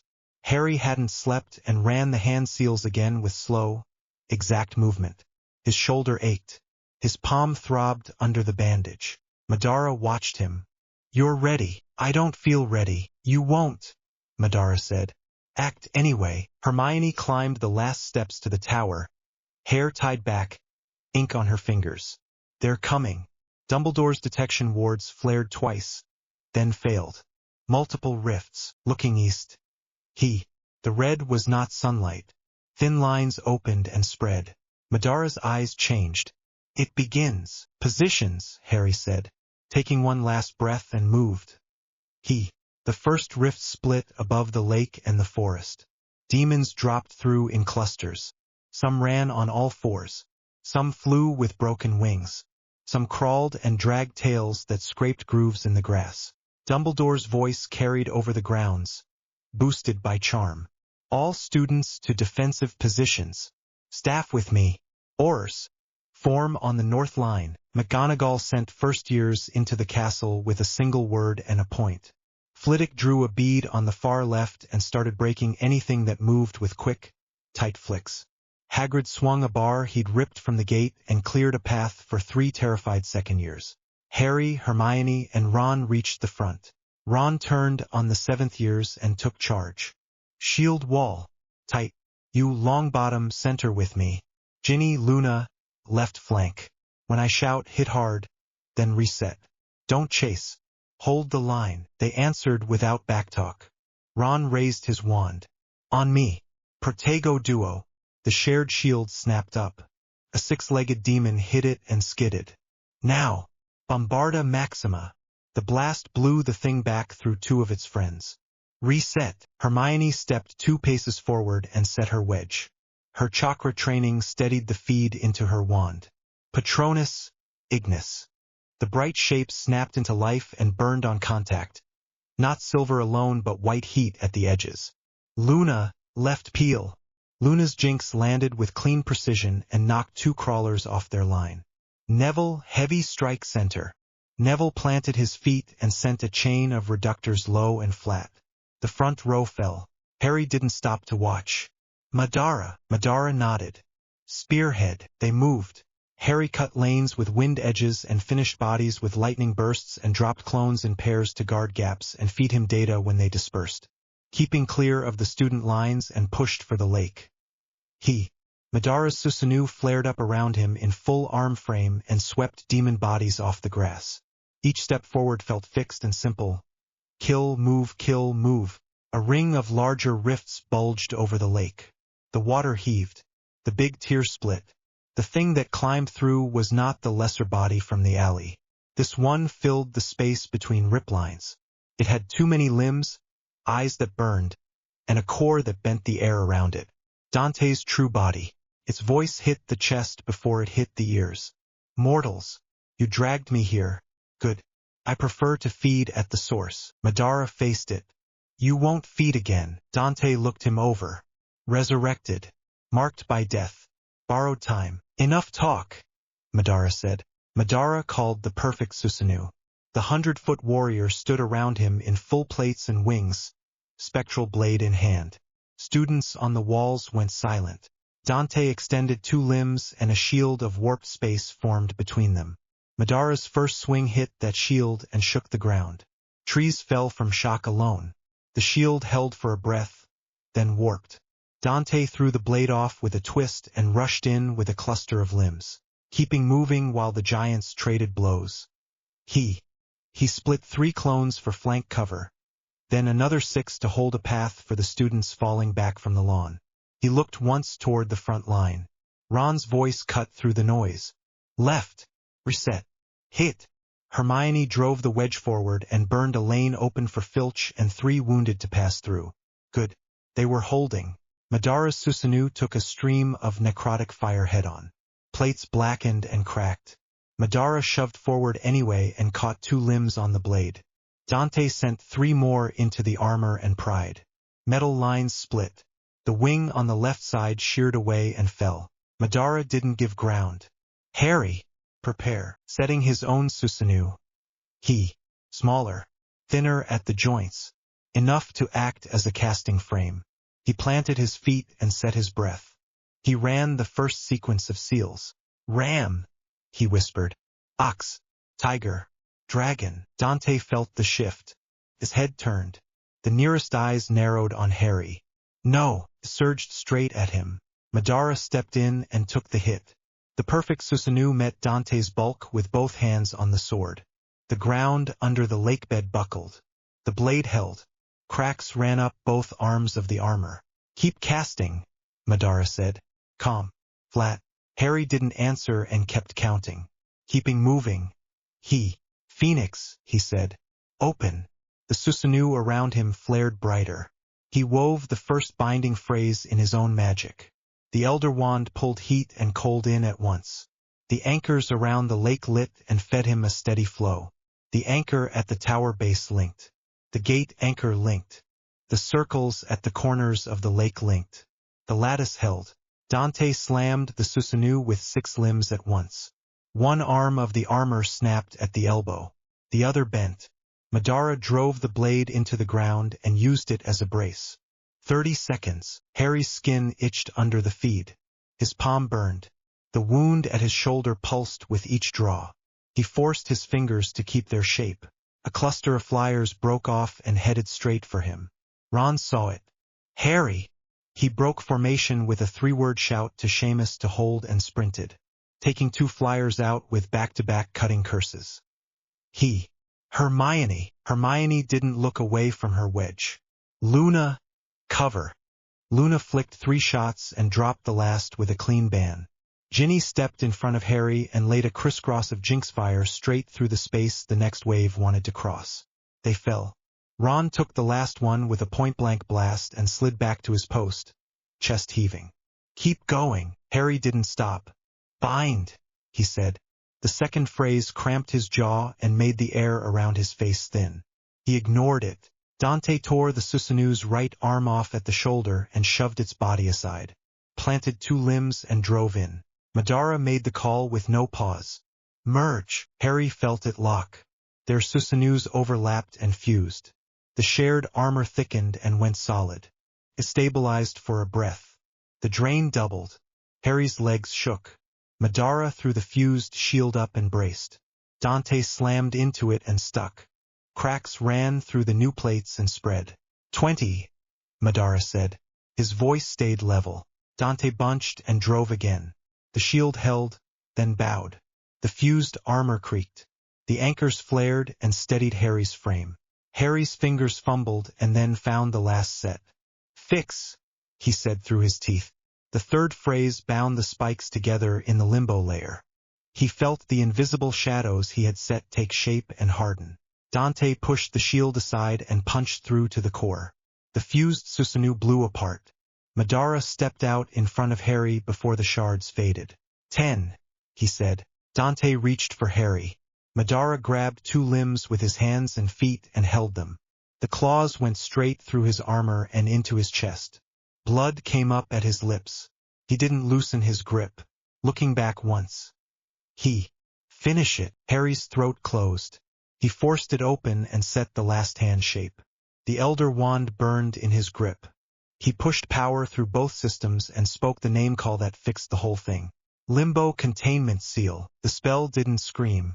It hit with a flat, hard force. Black and white bands wrapped Dante from the limbs inward. The anchors at the corners of the lake flared white. The tower base circle flared black. The gate anchor went dead and then bright again as it dumped everything it had into the lock. Chains formed in the air from points that had no distance between them. They locked around Dante's core and pulled. Dante fought. Limbs smashed into the lake. Water lifted and fell. The ground split under the pressure. "No," Dante said. It was not a plea. It was a denial. Harry didn't answer and pushed. The bands tightened. The chains sank. A hole opened that was not a tear but a shaped mouth. Took Dante in with steady pull. The edges did not fray. The lock did not slip. Dante's last words were the same kind of denial. "I will." The mouth closed. The bands snapped to nothing. The anchors went dark. The last flyers dropped out of the air and hit the grass limp. The crawlers fell and didn't get up. Silence hit the field. No shrieks. No clatter. Only breath. Harry stumbled and caught himself and turned. Madara lay on his back on stone that had been lake shore a moment ago and now sat exposed. Blood spread under him. The wounds didn't close. The resurrection bond had started to fail the second the seal locked. Harry fell to his knees at his side. "Madara!" Madara focused on him through a blink that took effort. "Done. It's done," Harry said. His voice shook once, keeping it steady after that. Hermione and Ron stopped 5 steps back and held there. No one spoke. Madara's mouth twitched. "Better than I expected." Harry huffed a breath that wasn't a laugh. "You expected a lot." "Not everything," Madara said. "Your father gave you the missing parts. I did the rest." "I used all of it," Harry said. "I don't know what that makes me." "Human," Madara said. He coughed. Blood spotted his lips. "Dangerous, but human. Don't become me. Be better. I've killed. I've used things I shouldn't. I pulled you back. Make it mean something," Madara said. "Use the dark to keep the light alive. That is the only clean use it has." His hand twitched, taking it and held it. The grip was still strong for a second and then eased. Madara turned his head a fraction and spoke to the air. "James Potter, the debt is paid." Looking at Harry again. "Live. For both of us." His body softened at the edges. Light rose from his skin. The bond finished breaking. He went the way he had come, clean, without noise. Then he was gone, staring at the empty space and felt the weight of it stack on his ribs. He pressed his palm to the stone and breathed in and out until the world stopped tilting. Aftermath. The grounds held. The castle stood. The anchor circles sat as black lines burned into the soil. Smoke drifted from 3 places along the outer wall. Bodies lay under sheets by the doors. He counted 20 sheets.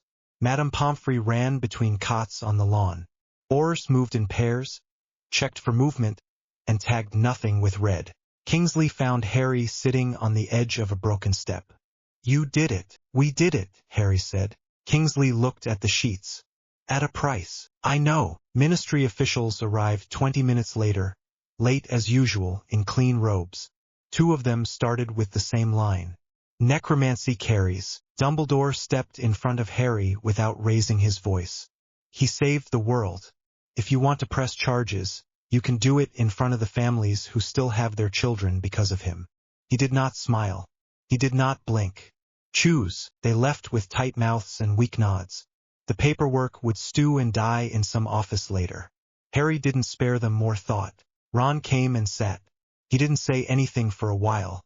Then, "You okay?" "No," Ron nodded. "Me neither. I went too far," Harry said.